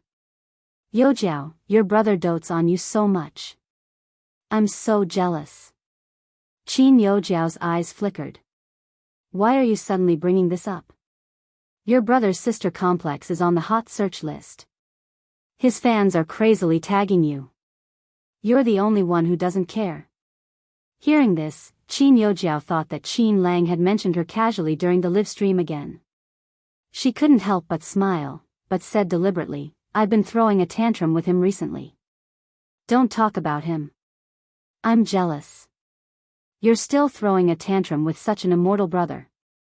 In the villa district. The man had just finished showering and was wearing a loose bathrobe. His black hair was wet and casually scratched at the back. His collar was lazily half open, and his firm chest made people blush and their hearts beat faster. His temperament was undisciplined, but his light-colored pupils were cold and restrained. Hoshidu picked up the phone beside him. "Speak." The person on the other end of the line was silent for a moment, but it was obviously not because of Hoshidu's attitude. "Master Du, can you help me take care of the child?" As soon as he finished speaking, Hoshidu hung up and went to the washroom. It wasn't until he dried his hair and changed his clothes that he returned to his bedroom that he realized his phone was still ringing. When the call was connected again, Hoshidu's tone was indifferent as he sneered. "Do I look very free?" The little one in the old house was almost thrown into the trash can. "Master Du, it really saved my life. My child is throwing a tantrum and doesn't want to stay at home, but I'm afraid that she's not safe. Can you do me a favor?" It was also the first time Yu had a favor to ask of someone. His tone was helpless. "It's easy to take care of a little girl. She'll be quiet after you're fierce." After all, Yu knew his Gu's character very well. She might not even have the guts to speak to Hoshidu. Where did this kid come from? When Hoshidu met Yu had fallen out with his family and had never heard him talk about his family. "My sister. She's my biological sister." Hoshidu did not agree. He was not interested in raising a delicate little girl at home. However, Yu seemed to treat Hoshidu as his last life-saving straw and kept calling. But in the end, he was mercilessly blacklisted. There was indeed a reason why Yu was only obsessed with Hoshidu. He had been in the entertainment industry for a few years and was surrounded by a bunch of bad friends. Leaving in their home, wasn't that the same as sending a lamb to the tiger's den? However, Hoshidu was different. He had known Hoshidu for a few years and had never seen any woman by his side. He was born with few desires and was not interested in love. Therefore, Yu treated Hoshidu as a safe person. Afternoon. After Hoshidu was done with the documents, he received a message from Yu using his assistant's phone. "Master Du, just 2 months. I'm sure I can coax her home." Following that, she also sent Bei Yunja's basic information to Hoshidu. This included a picture of Bei Yunja's daily life. When the man's slender fingers casually slid to the photo, he stopped. A hint of interest appeared in his cold, pale-colored pupils. So it was her. Abroad. Backstage at the concert. Yu received Hoshidu's reply. "Let me think." Seeing this, Yu thought that his perseverance had moved Hoshidu. He couldn't help but sigh in relief. Hongda High School. The news had already spread throughout the school that the transfer student from Class 7 was prettier than Qin Yojiao. But the first thing he did was to embarrass his classmates in front of the teacher. What was the use of being good-looking? He was another ignorant and incompetent hooligan. Besides, he had only entered Hongda because he sucked the blood of Qin Yojiao's family.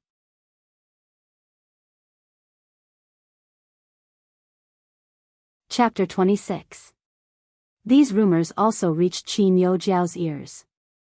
It made her feel a little more comfortable.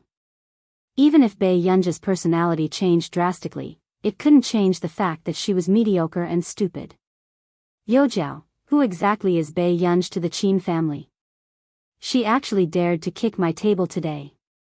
Ling Jiwei gritted her teeth. If the form teacher hadn't warned both parties, she would have definitely taught Bei Yunj a lesson. A trace of emotion flashed past Qin Yojiao's eyes as she touched her bandaged hand. Don't blame her. Ever since she pushed me down the stairs last time and my brothers sent her to the mental hospital, she's been a little agitated. She was sent to the mental hospital? Ling Jiwei was surprised. She has always been a loner. In her original school, she was also asked to leave once. Qin Yojiao laughed. I think she was caught cheating in the exam. Anyway, it's a little too much. Don't spread this matter. It's not good for her. A strange glint flashed in Ling Jiwei's eyes, but she laughed disdainfully. Of course not. But to be honest, this poor relative really can't be compared to a famous young lady. I heard that you got second place in the overall score and first in physics in this exam. Teacher Jean praises you in our class every day. An uncontrollable smile appeared on Qin Youjiao's lips. I'm in good shape this time. After school. Bei Yunj took out her phone and found that an unknown overseas number had called her several times. She raised her eyebrows and called back when the call was connected. Is this Miss Pei? Bei Yunj answered. I'm Marcus. I just spoke to you. I want to know, are you really not considering coming to our country to develop your career? It wasn't the first time Marcus had asked about this. He was thinking of ways to make her immigrate and change her nationality. The emotions in Bei Yunj's eyes faded and she chuckled lazily. Mr. Marcus, I hope that we can be sensible people. Then why don't you stay in your country's computing institute? Marcus couldn't help asking.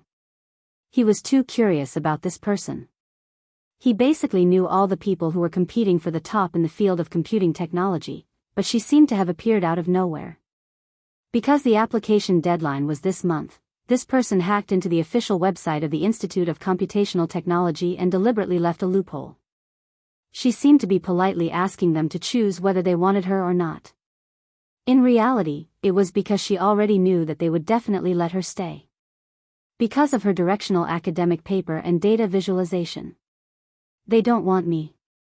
Bei Yunj raised her red lips, but her words were not persuasive at all to Marcus. This level of skill was something that computing institutes from all over the world would fight to get. Okay, then we'll sign a temporary contract first.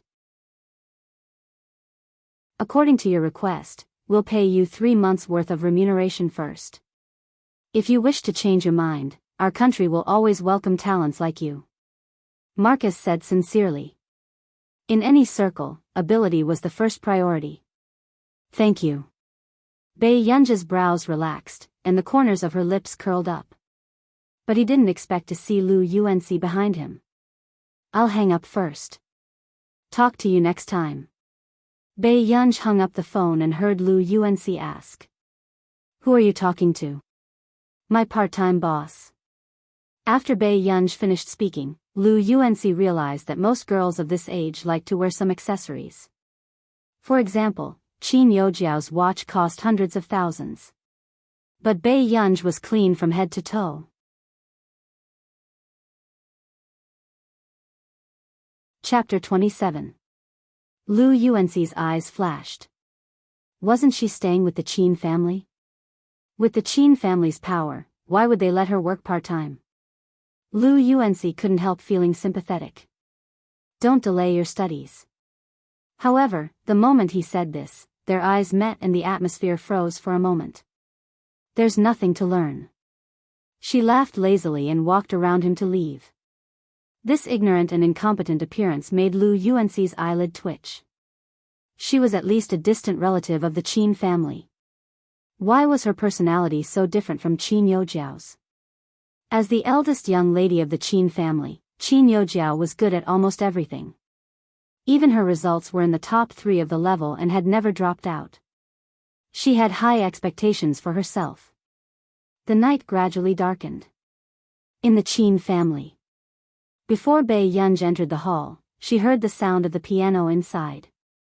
The moment she looked up, she saw an elegant mother and daughter playing the piano intimately and tacitly under the crystal chandelier. The original protagonist had seen this scene several times. A faint smile appeared on her lips as she carried her bag casually, preparing to return to her room. Qin Lang, who had been waiting anxiously by the side, called out. This made Mrs. Qin and Qin Youjiao notice her. A dark look flashed past Qin Youjiao's eyes. She turned to look at Mrs. Qin and said coquettishly, Mom, I already said that my hand is injured. Are you deliberately using me as a contrast? Before Mrs. Qin could take another look at Bei Yunj, her eyes landed on Qin Yojiao again. She found it funny and reached out to scratch Qin Yojiao's nose. Why is your personality as strong as mine when I was young? Those who didn't know better would think that they were biological mother and daughter. Let's eat. Stop playing. Sensing the unusual atmosphere, Mr. Qin, who was sitting on the sofa, spoke. Then his eyes landed on Bei Yunj. He froze. He probably didn't expect Bei Yunj to look like this when she didn't have makeup on her face. Girls look much better when they're innocent, Mr. Qin said calmly. Bei Yunj glanced at the people around her slowly. For the first time, she felt that eating was a troublesome matter. She said this and went upstairs. Put down your bag first. Hearing this, Mr. Qin couldn't help but look at Bei Yunj's back. It was rare to see her so indifferent. At this moment, Qin Yojiao's voice interrupted Mr. Qin's thoughts. Dad, I got second place in the cohort this time. I'm only 2 points away from first place. Can you attend your daughter's parent-teacher conference? When Mr. Qin heard this, a faint doting look appeared on his cold face. Didn't we agree that only the first place will be allowed? But this time, I won an award, Qin Yojiao said with her head tilted. What award? If you don't go, I won't talk to you anymore. Mr. Qin couldn't help but laugh. Usually, someone dotes on you too much. All right, I'll participate. What do you mean by spoiling Jiao Jiao too much? Daughters are meant to be spoiled. Mother Qin retorted unhappily. The atmosphere of this family of 3 was incomparably harmonious. Qin Lang, on the other hand, was biting on a cigarette. He didn't say a word and felt depressed. Did Gu used to care for Qin Yojiao when she saw their family, including her 3 older brothers? Perhaps in her heart, she had long felt that she was an outsider who couldn't fit in. At this thought, Qin Lang felt even more uncomfortable. Why are you sitting there? Didn't you hear your father say that it's time to eat? Mrs. Qin said. Everyone's not here yet. How can we eat? Qin Lang's casual tone was slightly cold.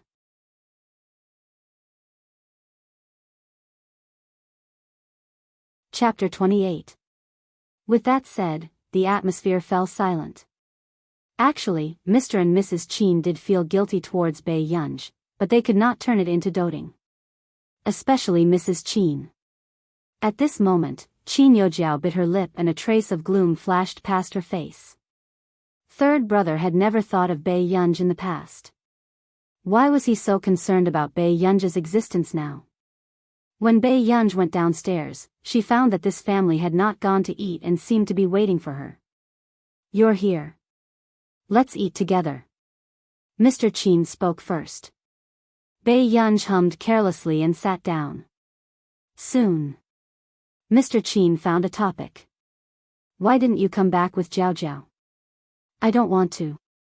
Bei Yunj's words were concise, making Mrs. Qin furrow her eyebrows unconsciously.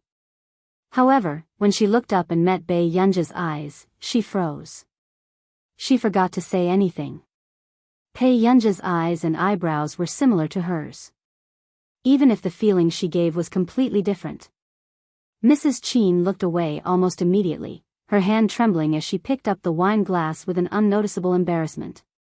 She would never be able to erase this blood relationship. This scene also fell into Bei Yunj's eyes. After watching it calmly, a trace of mockery appeared in her eyes. Suddenly, Mr. Qin asked, Do you want to go to old Madame Lu's birthday banquet in a few days, Yunj? These words almost made Qin Yojiao's hand stop. If Bei Yunj went, wouldn't Bei Yunj's identity be exposed sooner or later? Jiao Jiao usually goes to these. There's no need to change, right? Mrs. Qin suddenly interrupted, as if she was afraid that Bei Yunj would snatch Qin Yojiao's things away. However, Qin Lang's gaze turned even colder. Mom, until now, no one knows that Gu is our Qin families. Why don't you think for your sister? Mrs. Qin interrupted Qin Lang and questioned. Seeing Mrs. Qin protecting Qin Yojiao, Qin Lang clenched his fists so tightly that they turned white. He really wanted to tell Mother Chin that the daughter she doted on so much didn't even bother to attend her funeral when she was at her lowest. As for her biological daughter whom she treated as nothing, when her body was at its weakest, she had wasted half her life in order to extract bone marrow for her. Chin Lang took a deep breath. Isn't Gu my younger sister? Bei Yunja's eyebrows twitched unconsciously when she heard the family arguing about her for the first time. Yu Jiao has always brought honor to the Chin family. Moreover, the Qing family will be attending the birthday banquet as well. Mrs. Chin was rendered speechless for a moment before she retorted. However, she did not realize that she was implying that Bei Yunj would embarrass her. Subsequently, before Mr. Chin could speak, Bei Yunj sneered. I don't want to go. She only wanted to cut ties with the Chin family as soon as possible. The original owner was able to stay in this house for so many years because of her good temper. Gu Zihuai has no feelings for you. Mr. Chin paused. But I can tell that he likes Jiao Jiao. I don't want to ruin our family's relationship because of this. These words were meant to protect Qin Yojiao. Bei Yunj picked at her rice casually. She had no appetite and a hidden coldness flashed in her eyes. She smirked. I'll only answer once. I'm not interested in you and that person from the Qing family. Then, Bei Yunj stood up and left the dining table. Okay, you can continue. This arrogant attitude almost made Mr. and Mrs. Chin unable to react. Where are you going? Mr. Chin asked with a dark expression.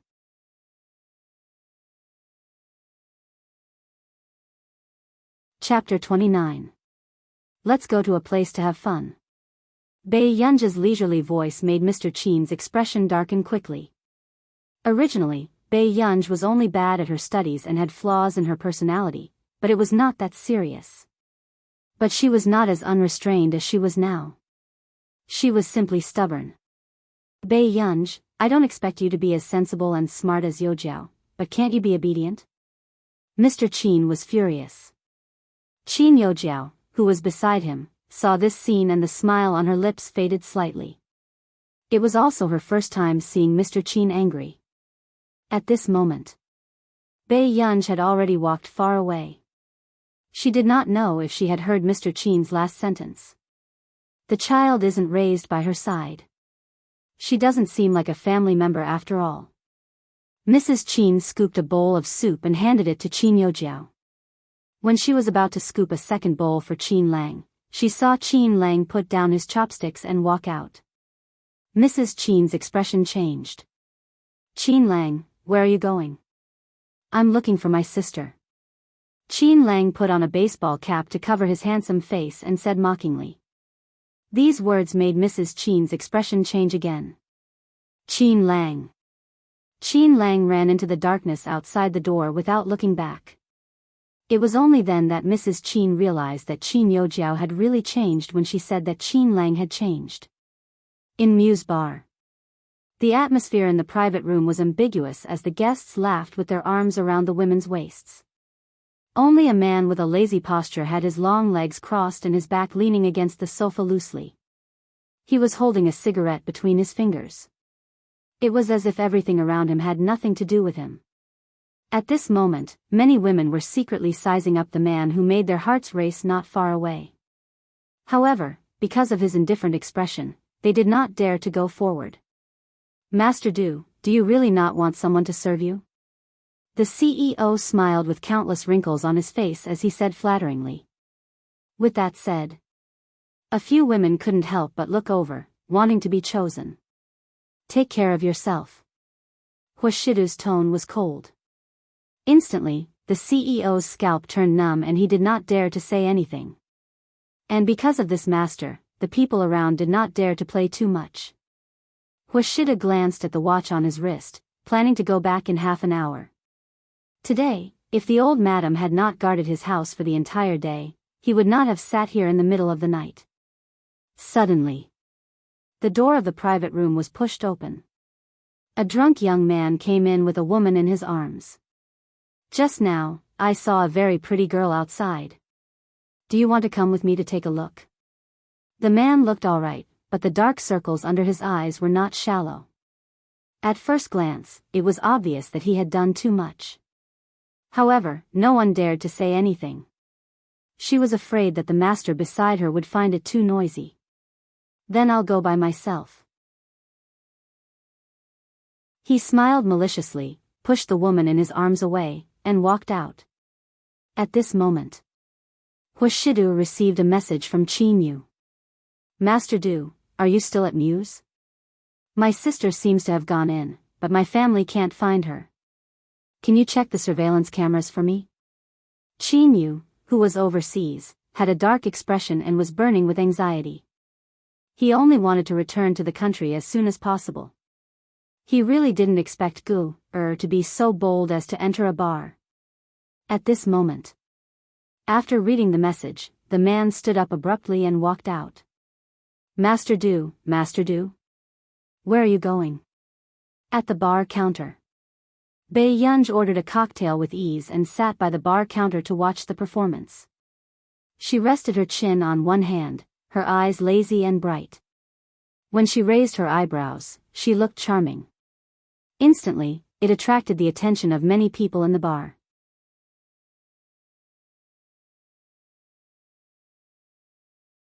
Chapter 30.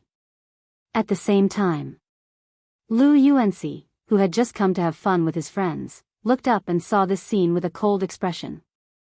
Bai Yunja's upturned eyes seemed to be smiling. She casually raised her glass to the performer on the stage.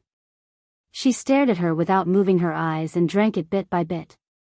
Seeing this, the hot dancers on the stage inexplicably felt their heartbeats quicken and their faces heat up. The people who were cheering enthusiastically below the stage did not notice anything unusual at all. Then, this young lady is too good. Both men and women. This is the first time I've seen her. Lu Yuanxi's friends looked at Bai Yunj and sighed. But just because of this face, he also wanted to swim into his sister's fish pond. However, Lu Yuanxi's face darkened. It seemed that his deskmate's private life was even more promiscuous than his. He actually believed Bai Yunja's nonsense about looking for a part-time job. But she looks a little familiar.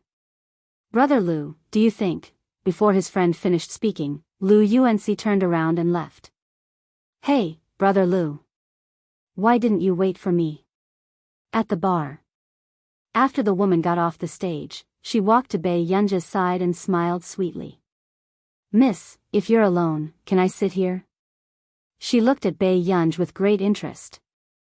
Actually, for someone like her who had been in the entertainment industry for several years, she was already immune to good looks. But when she first saw this person in front of her, she automatically came to a conclusion in her mind. She was too beautiful, but there was no warmth in her smiling eyes. She gave people a sense of the unknown, and people could not help but approach her curiously. You saw someone with a camera when you came in. Go change your clothes first. Bai Yunj did not even raise her head. Hearing this, the woman froze and touched the mask on her face. You recognized me? Your high voice is steady, your image is good, and your dancing skills are solid. Can't you be popular? Bai Yunj seemed to be casually looking for a topic to talk about. However, it hit the woman right where it hurt. She did come here to have a part-time job to find the right feeling. But so far, only 2 people knew her true identity. Yumanran couldn't help but turn his head away and randomly pick up the cigarette case. His slender fingers had just picked up a cigarette and was about to bring it to his lips. Unexpectedly, another hand suddenly took away her cigarette. Don't look back. Look at me. Bai Yunja's lazy voice sounded. Yumanran immediately froze. He knew what was going on. She subconsciously looked at Bai Yunj, only to see her supporting herself with one hand on the bar counter. Her eyes were filled with indifference. However, it was becoming more and more alluring. Her elegant fingers, which were holding the cigarette, seemed to be lazily caressing the woman's cheek. In reality, the person who was secretly taking photos of Yumanran was so angry that he almost fainted. Just now, he had clearly seen Yumanran wanting to smoke, but in the end, he had captured Yu Manran's face being touched by another person who was holding a cigarette. Furthermore, this photo couldn't prove that it was Yu Manran. Not long after, Bei Yunj returned the cigarette to Yu Manran. However, Yu Manran seemed to be afraid and threw the cigarette away. That was close. She was almost criticized by the entire internet. She didn't have a good relationship with the public. Be careful next time. After saying that, Bei Yunj put a few red notes under the wine glass and prepared to leave. However, when Yu Manran saw this, he asked anxiously, "Can you help me?" She didn't know why, but she felt that Bei Yunj could help her. I'll give you money," Yu Manran stammered. After saying that, she regretted it. Would this person in front of her misunderstand? Would he feel that she was humiliating her?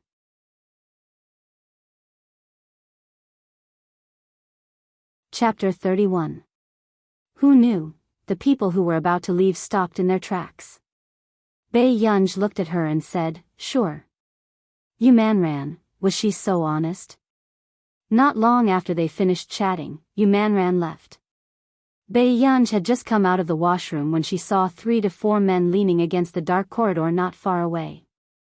She took out a tissue, wiped her hands, and prepared to leave. Suddenly, a voice sounded from the other side. "Miss, why are you leaving? Aren't you going to stay and play with us?" A few men's ear-piercing laughter rang out with ill intentions. Bei Yunj looked up and saw someone blocking her way. "You can leave if you want, but can you light a cigarette for our young masterling first?" Hearing that, Bei Yunj's gaze landed on the person beside her who looked like a rich man. At this moment, that man who was called young Master Ling was also sizing her up unscrupulously. He really did not expect that Muse would send such a stunner. "Light a cigarette?" Bei Yunj raised her eyebrows slightly. Her smile did not reach her eyes, but in the eyes of others, it was flirtatious. "Sure." After that, Bei Yunj took out a cigarette from the cigarette box. Without waiting for anyone to react, she picked up a lighter. In their eyes, it was even more unbearable for them to see this kind of behavior. It was rare to see such an obedient woman. Then tonight, there would be fun. However, in the next moment, the girl in front of them suddenly squatted down, held up the cigarette butt, and casually lit it with the lighter. After a while, white smoke curled up. Seeing Bei Yunj's action, the few of them did not have time to hide their smiles. After that, she lowered her eyes and hid the faint coldness that appeared. They heard Bei Yunj's playful laughter. "Look at this smoke, doesn't it look like the incense in your graves?" In an instant, the smiles on their faces could not be maintained. Gradually, they became gloomy. "You don't know what's good for you, do you?" Young Master Ling looked at Bei Yunj sinisterly. Previously, he still wanted to dote on this woman. After all, she was so good-looking. He should play with her for a few more days. How boring would it be if he broke it at the beginning? But now, he saw that she just wanted to suffer more. "Yeah, I'm used to it. After all, it's been so many years." Bei Yunj stood up, flicked the lighter, and smiled calmly. When young Master Ling heard that, a sinister look flashed across his eyes as he sneered. "Did you hear that? Today, I'll teach her how to speak with her tongue." "Yes." They approached Bei Yunj step by step, sneering in their hearts. They didn't take Bei Yunj seriously at all. What kind of ability could a girl who looked like she was in her 20s have? However, just as someone reached out to cover Bei Yunj's mouth and nose first, in the next second, the other hand grabbed his collar even faster. Then, without waiting for anyone to react, that slender white hand suddenly pulled with all her might. The tall man had no choice but to bend over and look up at Bei Yunj with difficulty. You. The man's face was full of shock and fear, but he couldn't break free of her hand. And the few people beside him were so stunned that they didn't dare to go forward. "Idiots. What are you waiting for? Go and catch her." Young Master Ling's face was full of anger. Hearing that, their eyes flashed with fierceness again, and they rushed towards Bai Yunj. Bai Yunj let go of her hand, but she swiftly kicked the tall man's abdomen. He howled in pain, and his body couldn't help but lean back violently.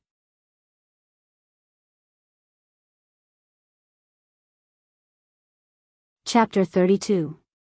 Seeing this, Bai Yunj chuckled and picked up her waist-length curly hair. She casually bit on a rubber band and tied it into a ponytail.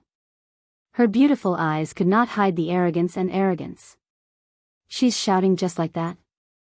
Instantly, the few of them felt the atmosphere become tense, but they did not know how to handle it.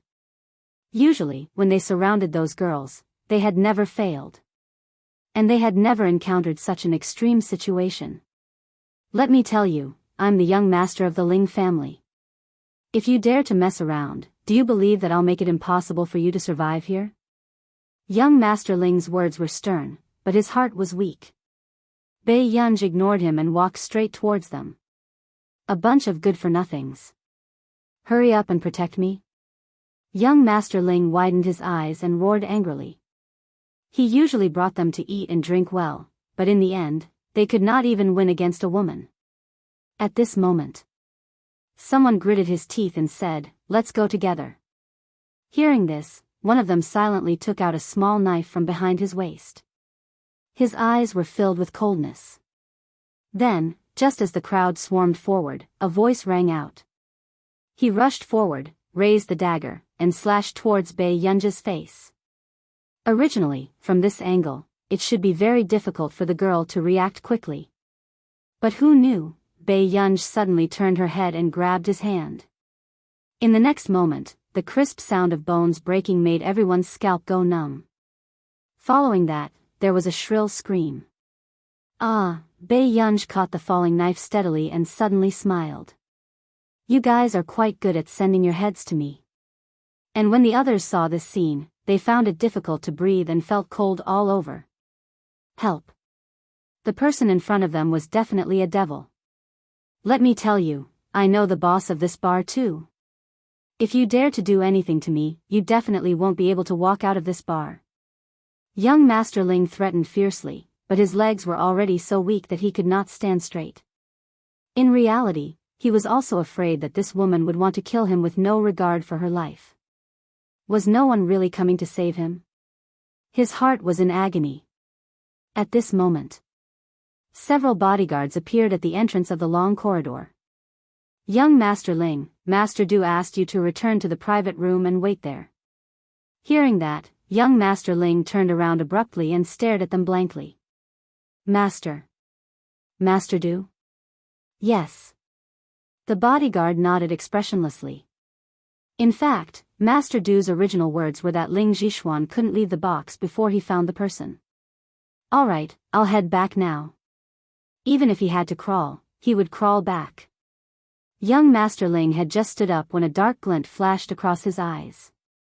He suddenly said, "This woman wanted to harm me just now. Master Du asked you to come and find me. Can you help me get rid of her?" After that, a hint of smugness flashed past young Master Ling's eyes as he looked coldly at Bai Yunj.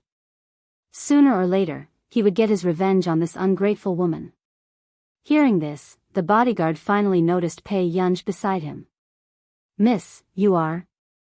The bodyguard suddenly remembered that Master Du had asked everyone in the bar to look for a girl named Bai Yunj. "Is it Huashidu?" she suddenly asked. Hearing that, the bodyguard was stunned. For some reason, he felt that the person Master Du was looking for might be right in front of him. Yes. Then take him away. Bai Yunj was also willing to let him go. "Miss, what's your name?" The bodyguard could not help but ask. When Ling Zhishuan saw that, he could not help but ask, "This woman almost killed me. Why are you asking for her name?"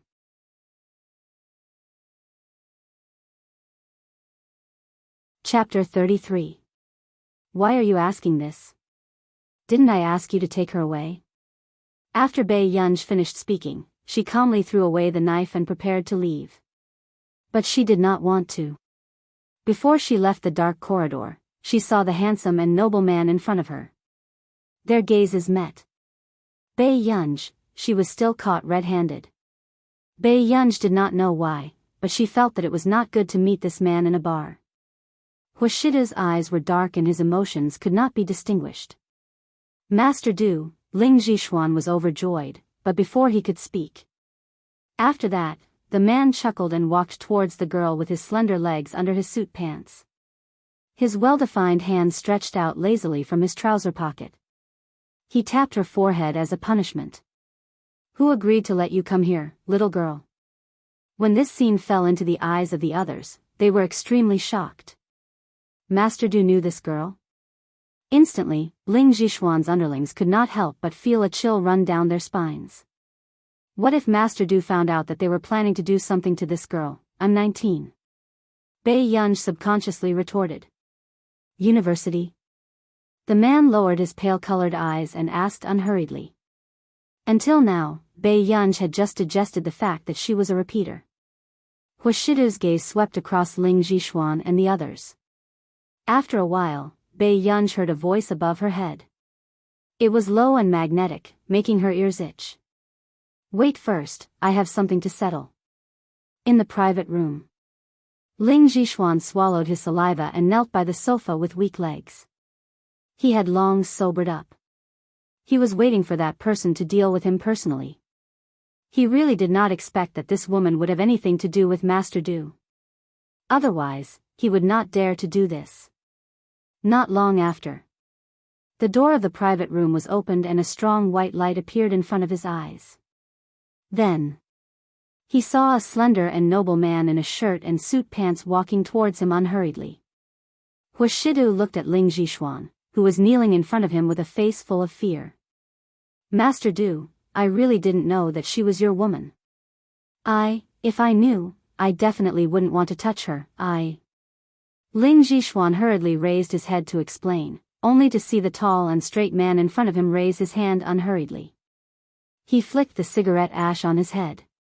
Ling Jixuan didn't dare to dodge and let the man use his head as an ashtray. Huashidu said casually, You want to touch her? When Ling Jixuan heard this, he was almost scared to death. He shook his head frantically, his voice trembling and miserable. Master Du, I wouldn't dare. For my father's sake, can you give me a chance? I promise that if I see that young lady in the future, I will take a detour. At this moment, the atmosphere was so oppressive that it suffocated him. He only felt fear. You're lucky. The little girl is still waiting outside. Huashida's words stunned Ling Jixuan for a moment before he heaved a sigh of relief. However, his body was filled with fatigue because of the tension just now. However, in the next moment, the man bit on the cigarette with a casual expression. As he puffed out the smoke, the mouth of the cigarette turned scarlet.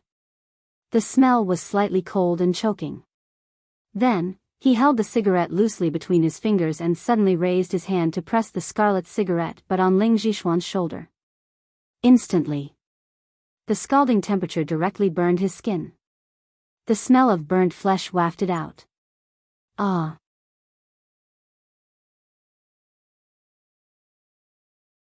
Chapter 34.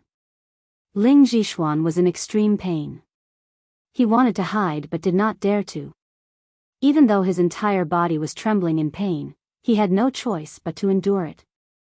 Huashida chuckled, his pale-colored eyes cold. He said nonchalantly, I don't want the little girl to be afraid of me. Get lost. In another private room.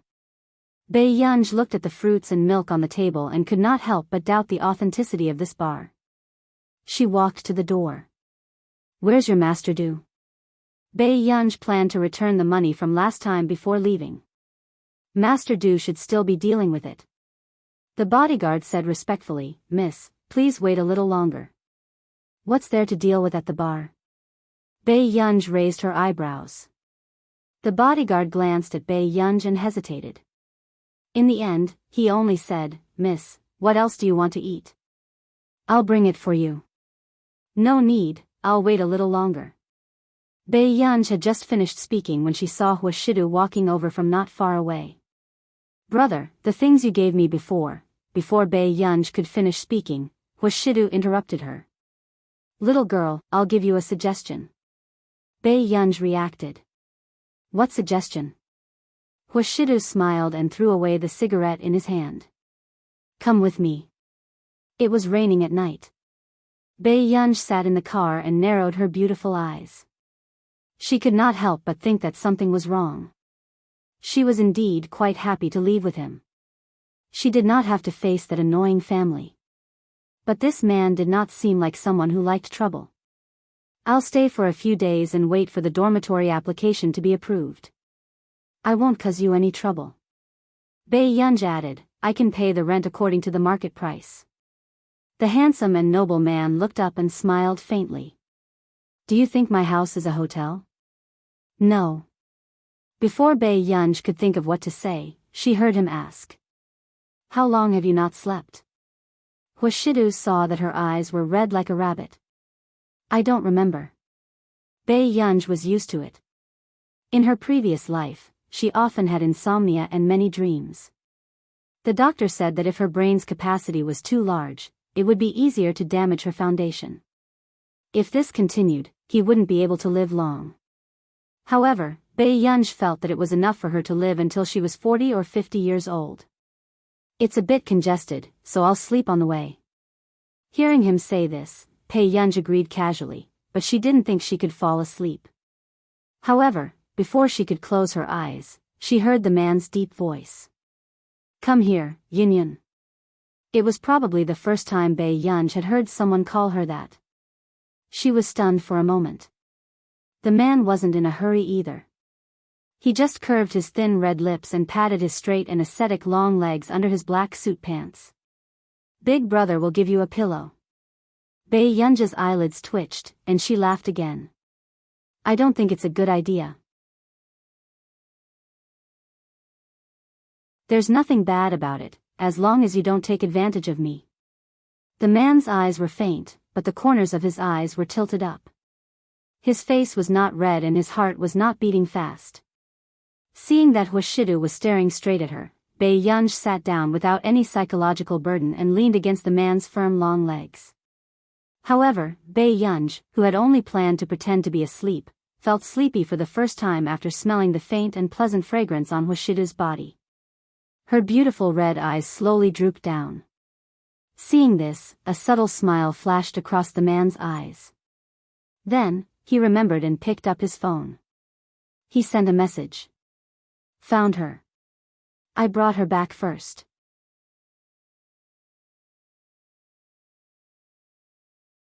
Chapter 35. He lowered his cold eyes and his gaze landed on Bei Yunj carelessly. For a moment, he couldn't figure out why he brought her home. When he first saw her, he only thought that she was a pitiful little kitten. She pretended to be obedient and liked to scratch people. She was interesting, but he didn't want to be implicated. Ever since he had dealt with that Ling guy, he had changed his mind. This little girl was too good-looking. If Qin Yu's family couldn't control her, she would be led astray sooner or later. Huashidu hid the darkness in his eyes and the corners of his lips curled up. "Forget it." He rubbed his fingers against her cheek gently. "Good night, Yunyan." In the bar. Qin Lang was still looking for someone, feeling anxious and uneasy. At this moment, Qin Yu called. "How is it? Have you contacted your friend?" Qin Lang asked impatiently. "He's already taken her away." Qin Yu added, "The person I told you about last time." "Where is he?" Qin Lang asked immediately. "I think he just left." Before Qin Yu could finish speaking, Qin Lang ran out of the bar with his phone tightly in his hand. "Mr. Qin? Where are you going?" Qin Lang heard the voice behind him, but he didn't turn back and ran out of the bar. It was only when he saw a Lincoln limousine drive away that his eyes flickered. The boy's usually arrogant short silver hair was wet and stuck to his face in a sorry state. The rain slid down his cheeks. His eyes were slightly red as he stared into the distance where the car had disappeared. His fists were clenched tightly. His heart was empty and painful. After arriving, the moment the car door opened, the warmth inside was eroded by the cold water vapor. Only then did Bae Yunj wake up sleepily. She rubbed her eyes and only regained her senses after a while. Had she fallen asleep just now? You're awake? Hwashidu didn't expect Bae Yunj to wake up so quickly. From the looks of it, the little fellow probably hadn't slept for a few days. Bae Yunj didn't organize her words and asked without thinking, "Does brother sleep alone?" After asking, Bae Yunj suddenly felt that her question was quite hooligan. However, sleep was too tempting for Bae Yunj. At this moment, Hwashidu did not expect this young lady to be so direct. His gaze was deep and there was a mischievous glint in his eyes, but his lazy tone was drawn out. "Yun, you're an adult now. Control yourself." After entering Hwashidu's villa, Bae Yunj realized that it was more than twice the size of the Chin family's villa. However, the style was simple and elegant. From the exterior of the wall to the layout of the space, it was very comfortable. What about Eris? After Bae Yunj asked, she realized that Hwashidu was on the phone. She's with Xiaoma in the old house. After Hwashidu finished speaking, he instructed the person on the other end of the line, make some hangover soup and send it over. After hanging up, he looked at Bae Yunj and said, "Drink the hangover soup before you sleep. You're not allowed to go to the bar next time." "All right." Bae Yunj replied absent-mindedly, but she was thinking about how to stay by Hwashidu's side for a longer time. Just now in the car, it could be said that it was the first time in more than 10 years that she had slept soundly. And it was all because of the man in front of her. Soon, the older maid who delivered the hangover soup walked into the hall. When she saw Bae Yunj, she was surprised. "Auntie, is this prepared for me?" Bae Yunj sat on the sofa and looked at her with her chin in her hand. Her eyes were curved. "I think so."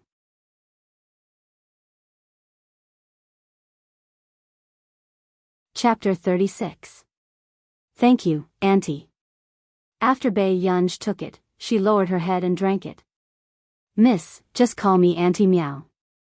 Auntie Meow liked this girl very much at first sight. She looked very lively and was much more likable than those girls the old madam had chosen. "Auntie Meow, my name is Bae Yunj. You can call me Yunj." Auntie Meow immediately shook her head. "We can't mess with the rules. I'll call you Miss Yunj." Hearing this, Bae Yunj didn't insist. And Auntie Meow didn't expect Master Du to bring a girl home.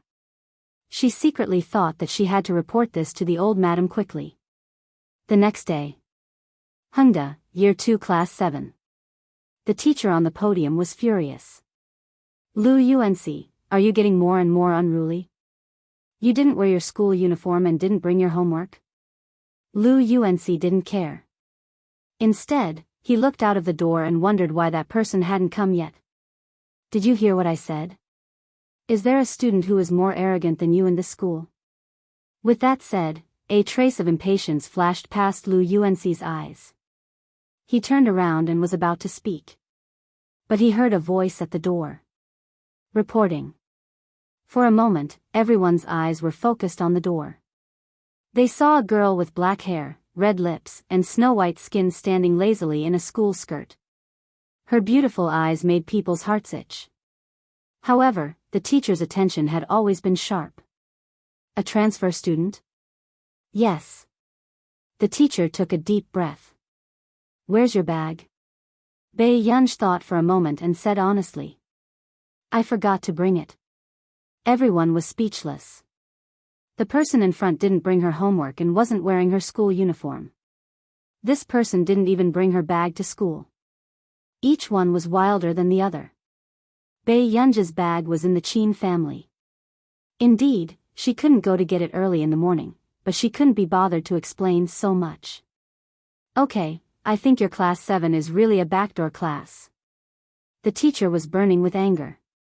"Teacher, can a transfer student replace our class?" Ling Jiwei, who had a feud with Bae Yunj before, said with a strange smile, Can we stop the school from inserting someone into our class? That's right. I heard that the high school in Jiangpu district doesn't have a good spirit. The undergraduate rate is not even 40%. Another girl chimed in, her tone arrogant and superior. They had always looked down on students with poor grades and poor family backgrounds. So what if Bei Yunj is related to the Qin family? Was her surname Qin? Why was a poor relative of Qin Youjiao acting so arrogant in front of them? Do you think that if it weren't for your parents' generous resources, you would have been able to get into the university? The physics teacher asked expressionlessly. Immediately, the few of them wanted to say something but stopped. They could only shut their mouths angrily. The physics teacher had always been stubborn and did not care how rich the students were. Both of you, copy the key points of the physics textbook 3 times as punishment after class. Give it to me this week. The physics teacher was furious. In all his years of teaching, he had never seen such a mischievous student. All right. When Lu Yuanxi heard Bei Yunj's response, he could only frown and nod. However, then, the physics teacher realized that these 2 troublesome students were desk mates. Lu Yuanxi had forgotten to bring his physics book, while the other had brought nothing at all. They couldn't even read together. The physics teacher took a few deep breaths before facing them calmly. Find someone to read together. With that said, Lu Yuanxi's friends quickly asked him to sit over and read.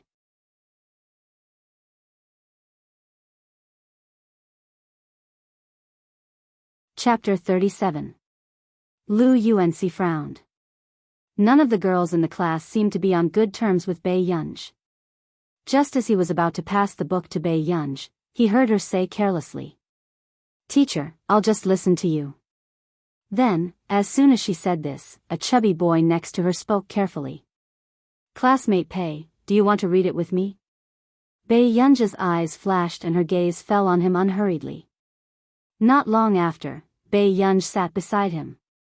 "What's your name?" "My name is Chu Zhixing." The chubby boy looked shy. His face was chubby, but his eyes were not small and his nose bridge was high. He was fair and tender and wore a clean school uniform. He did not leave a good impression at all. "It's quite nice." Bei Yunj curled her lips and replied, "My name is Bei Yunj." Chu Zhixing was stunned for a moment. His heart was inexplicably touched and his eyes were sore. Bei Yunj knew that he knew her name, but this was just a self-introduction out of respect. For so many years, he had almost never been treated fairly and respectfully. This seemingly unruly person in front of him had become the first person to treat him as an equal. Chu Zhixing hid the darkness in his eyes. At the same time, Ling Jiwei, who was originally prepared to laugh at Bei Yunj, had an ugly expression on her face. She glanced at Chu Zhixing viciously. She sneered. This damn fatty actually dared to interfere in her affairs. Last night, she had already warned everyone in the class and the private class group not to be nice to Bei Yunj. Who would have thought that there would still be someone who didn't know what was good for them to interfere? After class, someone told her that her school bag had been sent to the security room and asked her to go over and get it. Unexpectedly, Bei Yunj had just come back with her bag when she bumped into Lu Yuanxi on the way. "Don't walk too close to Chu Zhixing. There's something wrong with this person." Lu Yuanxi frowned. He had seen Chu Zhixing secretly injecting drugs in the toilet before. Although it did not seem to be illegal drugs, it was really as the rumors said, Chu Zhixing was a monster. Really? Bei Yunj raised her eyebrows and smiled, but no one knew what she was thinking. Seeing this, Lu Yuanxi wanted to continue speaking but stopped himself. Was he crazy? Why do you care about Bei Yunj? This woman would not listen to him at all. Up to you. Lu Yuanxi said expressionlessly and left. Noon. Bei Yunj was about to go back to the classroom after getting some water in the corridor. But suddenly, he heard a painful whimper from the corner. Damn fatty, are you the only one who dares to meddle in other people's business? It was Ling Jiwei's voice, sharp and mean. I didn't see you so bold in the past, but now you've learned how to be a hero saving a damsel in distress.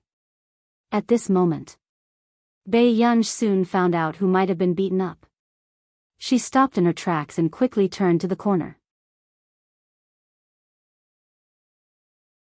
At the blind spot of the surveillance camera, the chubby boy was covered in dirty water.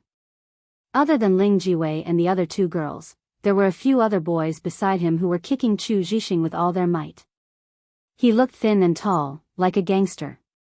Let me go." The chubby boy's face was abnormally pale, as if he was suffering some kind of pain.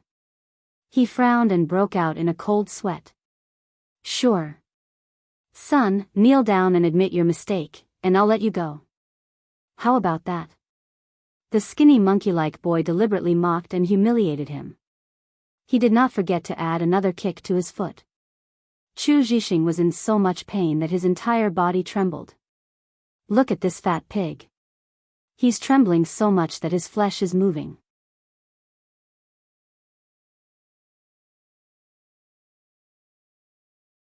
Chapter 38. The skinny monkey-like boy took out his phone and aimed it at Chu Zhixing. "Come, look over here, fat pig." He smiled as he filmed and patted Chu Zhixing's head from time to time. "I'm talking to you." However, Chu Zhixing's entire body was trembling as uncontrollable ruthlessness and gloominess appeared in his eyes from time to time. A voice kept echoing in his mind. "Kill them. Kill them and everything would be fine. He should send these bastards to hell." Just as Chu Zhixing's eyes turned colder and the corners of his lips were about to curl up, suddenly a familiar voice sounded by his ear. "What are you doing?" The evil and madness in Chu Zhixing's eyes dissipated instantly and he turned his head instinctively. Ling Jiwei and the rest also turned their heads instinctively. "You still dare to come? I haven't settled the score with you for what happened last time." Ling Jiwei laughed coldly with a dark expression. "Are you the one who bullied Wei Wei?" The leading boy's eyes landed on Bei Yunj with ill intentions. He was indeed good-looking and even Qin Youjiao could not compare to him. Bei Yunj walked past him and stopped beside Chu Zhixing, glancing at him, who was in a terrible state. "Who did this?" Bei Yunj asked, pretending to be calm. "Little girl, don't bother about seniors' matters." The boy had one hand in his pocket and the other holding his phone as he continued to film Chu Zhixing's face. But in the next second, a slender and fair hand suddenly snatched his phone away. The boy could not react for a moment. Bei Yunj casually glanced at the video the boy had recorded. With a light flick of her fingers, she opened his photo album. There were all kinds of videos inside. It was not only Chu Zhixing's, but also other people's. "You're quite good at playing." Bei Yunj's beautiful eyes curled up and the ruthlessness in his eyes grew bit by bit, but his smile was beautiful. The boy, who did not notice at all, happened to see Bei Yunj's smile. His heart itched and he was about to reach out and put his hand on Bei Yunj's shoulder. In the next second, the sound of the phone falling to the ground was not soft. Before the boy could react, he saw Bei Yunj stepping on it carelessly. The crisp sound of the phone breaking stunned everyone. "What are you doing?" The boy's face quickly darkened. "Who did you want to kneel just now?" Bei Yunj asked. The boy's face gradually turned ferocious and he sneered, "You dare to meddle in my business? Kneel." Bei Yunj looked up and glanced at Chu Zhixing. "Of course someone has to kneel. You're only scared now? How dare you smash my new phone? Even if you want to." The boy gritted his teeth and didn't have time to finish his sentence. The girl in front of him suddenly curled her lips and smashed the glass in her hand onto the ground. The glass shards shattered into pieces, making one's heart tremble. "What's the hurry? Not a single one of you will be missing today." Bei Yunj licked her rosy lips, looking cynical. Under the sunlight, her ink-black eyes sent chills down one's spine. Ling Jiwei subconsciously retreated in fear. However, when the boy looked at the girl whose wrist was so thin that it seemed like it would break with a twist, he couldn't help but laugh wantonly. "Little girl, you're so awesome." After laughing, he looked at Bei Yunj disdainfully and said, "Wei Wei, Just watch from the side and see how Brother Qian will help you vent your anger. Hearing this, Ling Jiwei's expression softened. Brother Qian, don't worry. The school won't find trouble with you. Ling Jiwei's words were vague, but she clearly told him that it didn't matter if he crippled Bei Yunj.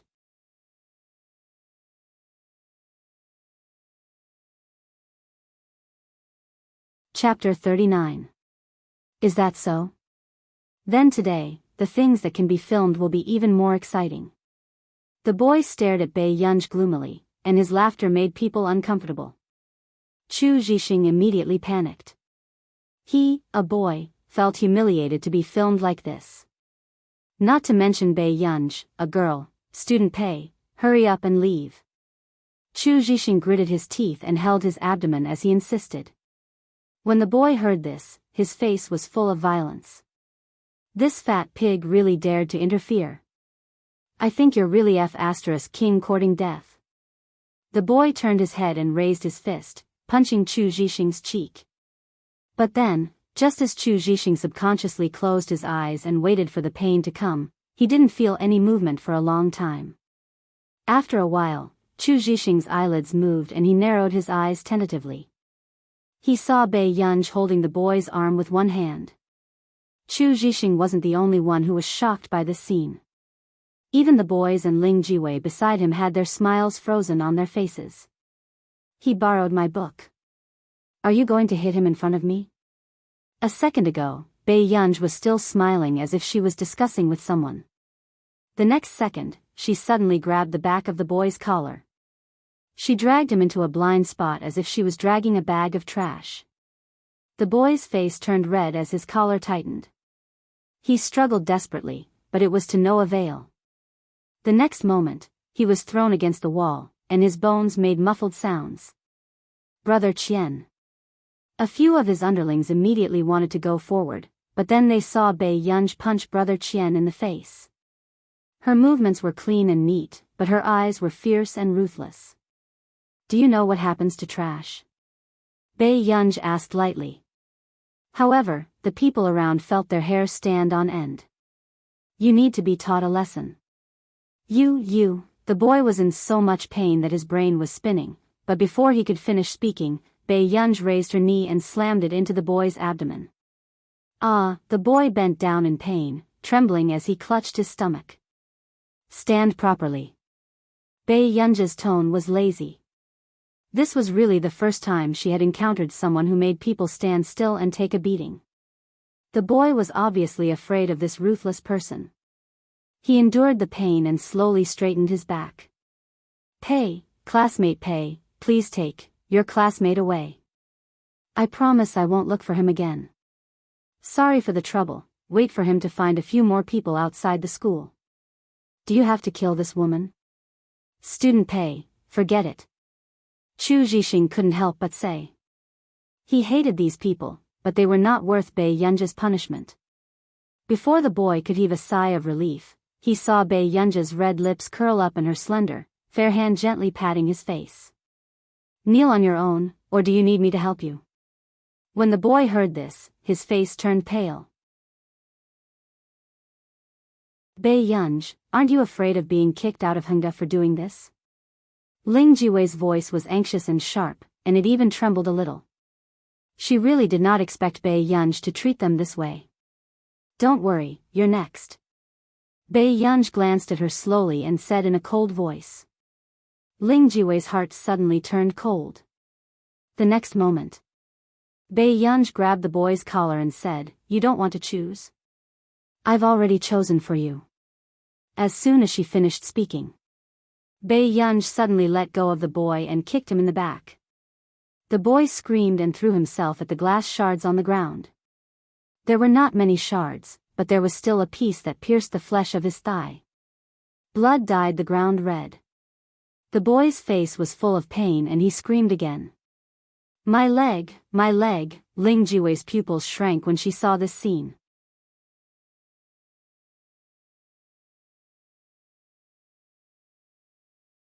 Chapter 40. Her pretty face was pale. Bei Yunj, how dare you make a move in school? It wasn't until Bei Yunji's gaze shifted to her that Ling Jiwei couldn't help but scream.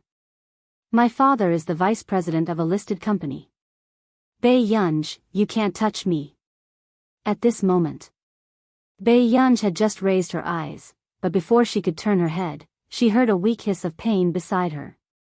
She narrowed her eyes slightly and saw that Chu Zhixing's breathing was erratic. His face was abnormally pale, and he looked like he had a relapse. What's wrong with you? Bei Yunj turned around and walked to Chu Zhixing's side. Ling Jiwei and the others saw this and immediately ran away. But at this time, Bei Yunj didn't have the time to care about them. Chu Zhixing's eyes flickered, and his pale lips moved. He wanted to say something but stopped.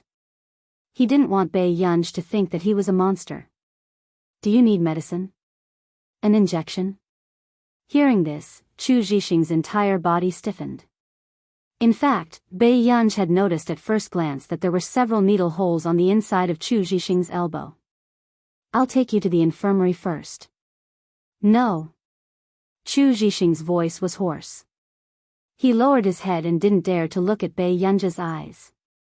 Even his biological mother was afraid and distant when she saw him having a relapse.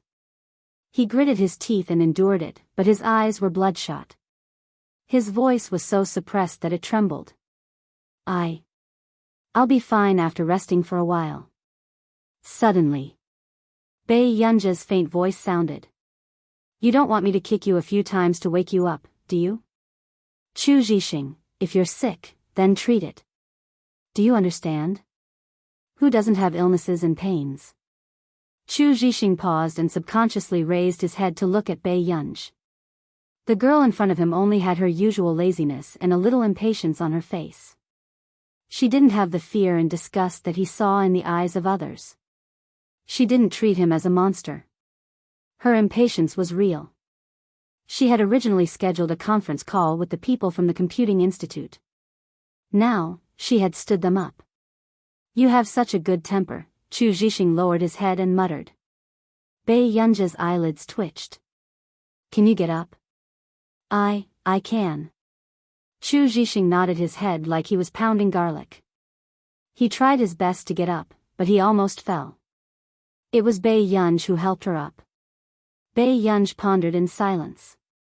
She knew very well that she was the one who had caused this incident. I'm sorry. Chu Zhixing's expression was not very good, but when he reacted, he hurriedly shook his head. I was willing to lend it to you. You didn't force me. Bei Yunj glanced at him. A short while later. Just when Chu Zhixing thought that Bei Yunj did not want to speak, he heard her speak again. Next time, you can look for me if you need anything. Hearing this, Chu Zhixing's eyes almost turned hot. He gritted his teeth and looked at her hopefully. Can I follow you in the future? Infirmary. Bei Yunj had just sent a text message to the Computing Institute when she walked to the door. Classmate, did you send classmate Chu here? The infirmary teacher was a young woman with neat bangs. She looked gentle and cute and wore glasses. Yes. Bei Yunj asked, Teacher, how's Chu Zhixing? His condition is very bad, but fortunately, you sent him here in time. The infirmary teacher was helpless. This child is actually quite pitiful. He's bullied every 2 to 3 days. Has he always been injected with drugs? Yes. He rarely comes to the infirmary because he's afraid of being seen. Bei Yunj was deep in thought. Chu Zhixing, who was sitting on the hospital bed, looked gloomy. He thought about how Bei Yunj had rejected him just now.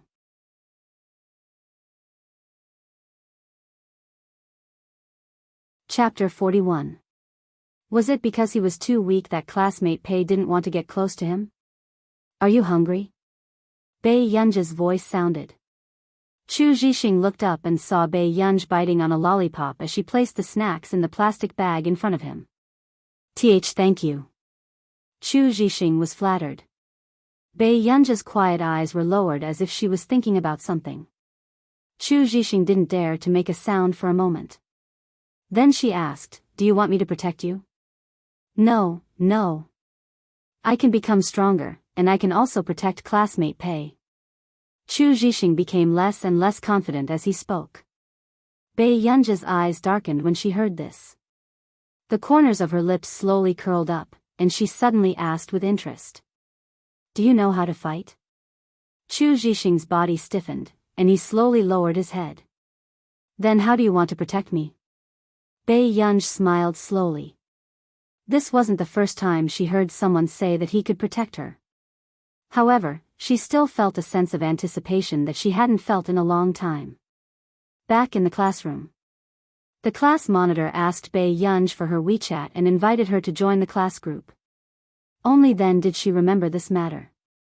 She glanced at the WeChat account that the original owner used and chose to create a new account.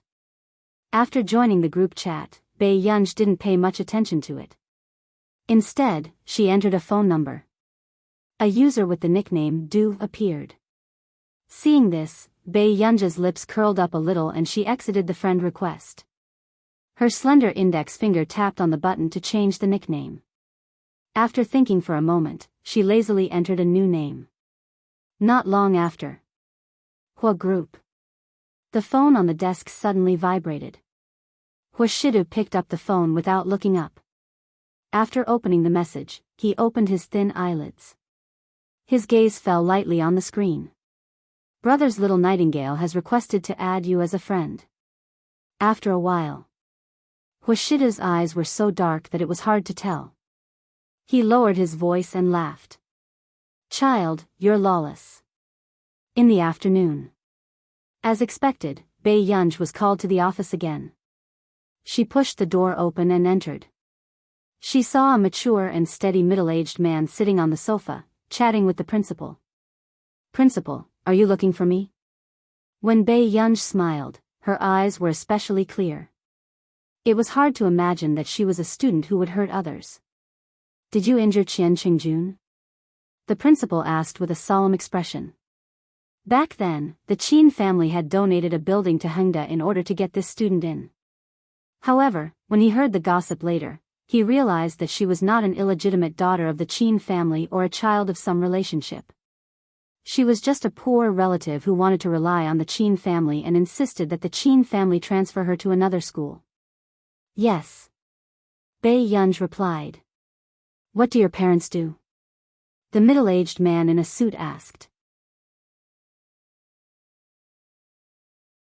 Bei Yunji raised her eyebrows slightly. I grew up in an orphanage. Hearing this, the middle-aged man couldn't help but laugh. He seemed to think that she was bold. Then do you know who Qian Qingjun is? The future successor of the Qian family company. Student Pei, do you know the price you have to pay for your actions? The middle-aged man smiled with deep wrinkles, but his eyes were cold. Price? Bei Yunji asked. You want my son to kneel on the glass? I'll give you two choices. The middle-aged man narrowed his eyes. You can either be expelled or kneel on the glass. President Qian, this matter, the principal was also a little anxious. After all, the Qin family had donated a building. However, after President Qian glared at him, the principal could only shut up. You're tuning in to the Journey of the Soul YouTube channel. Don't forget to subscribe and join us on this journey to catch the most captivating stories.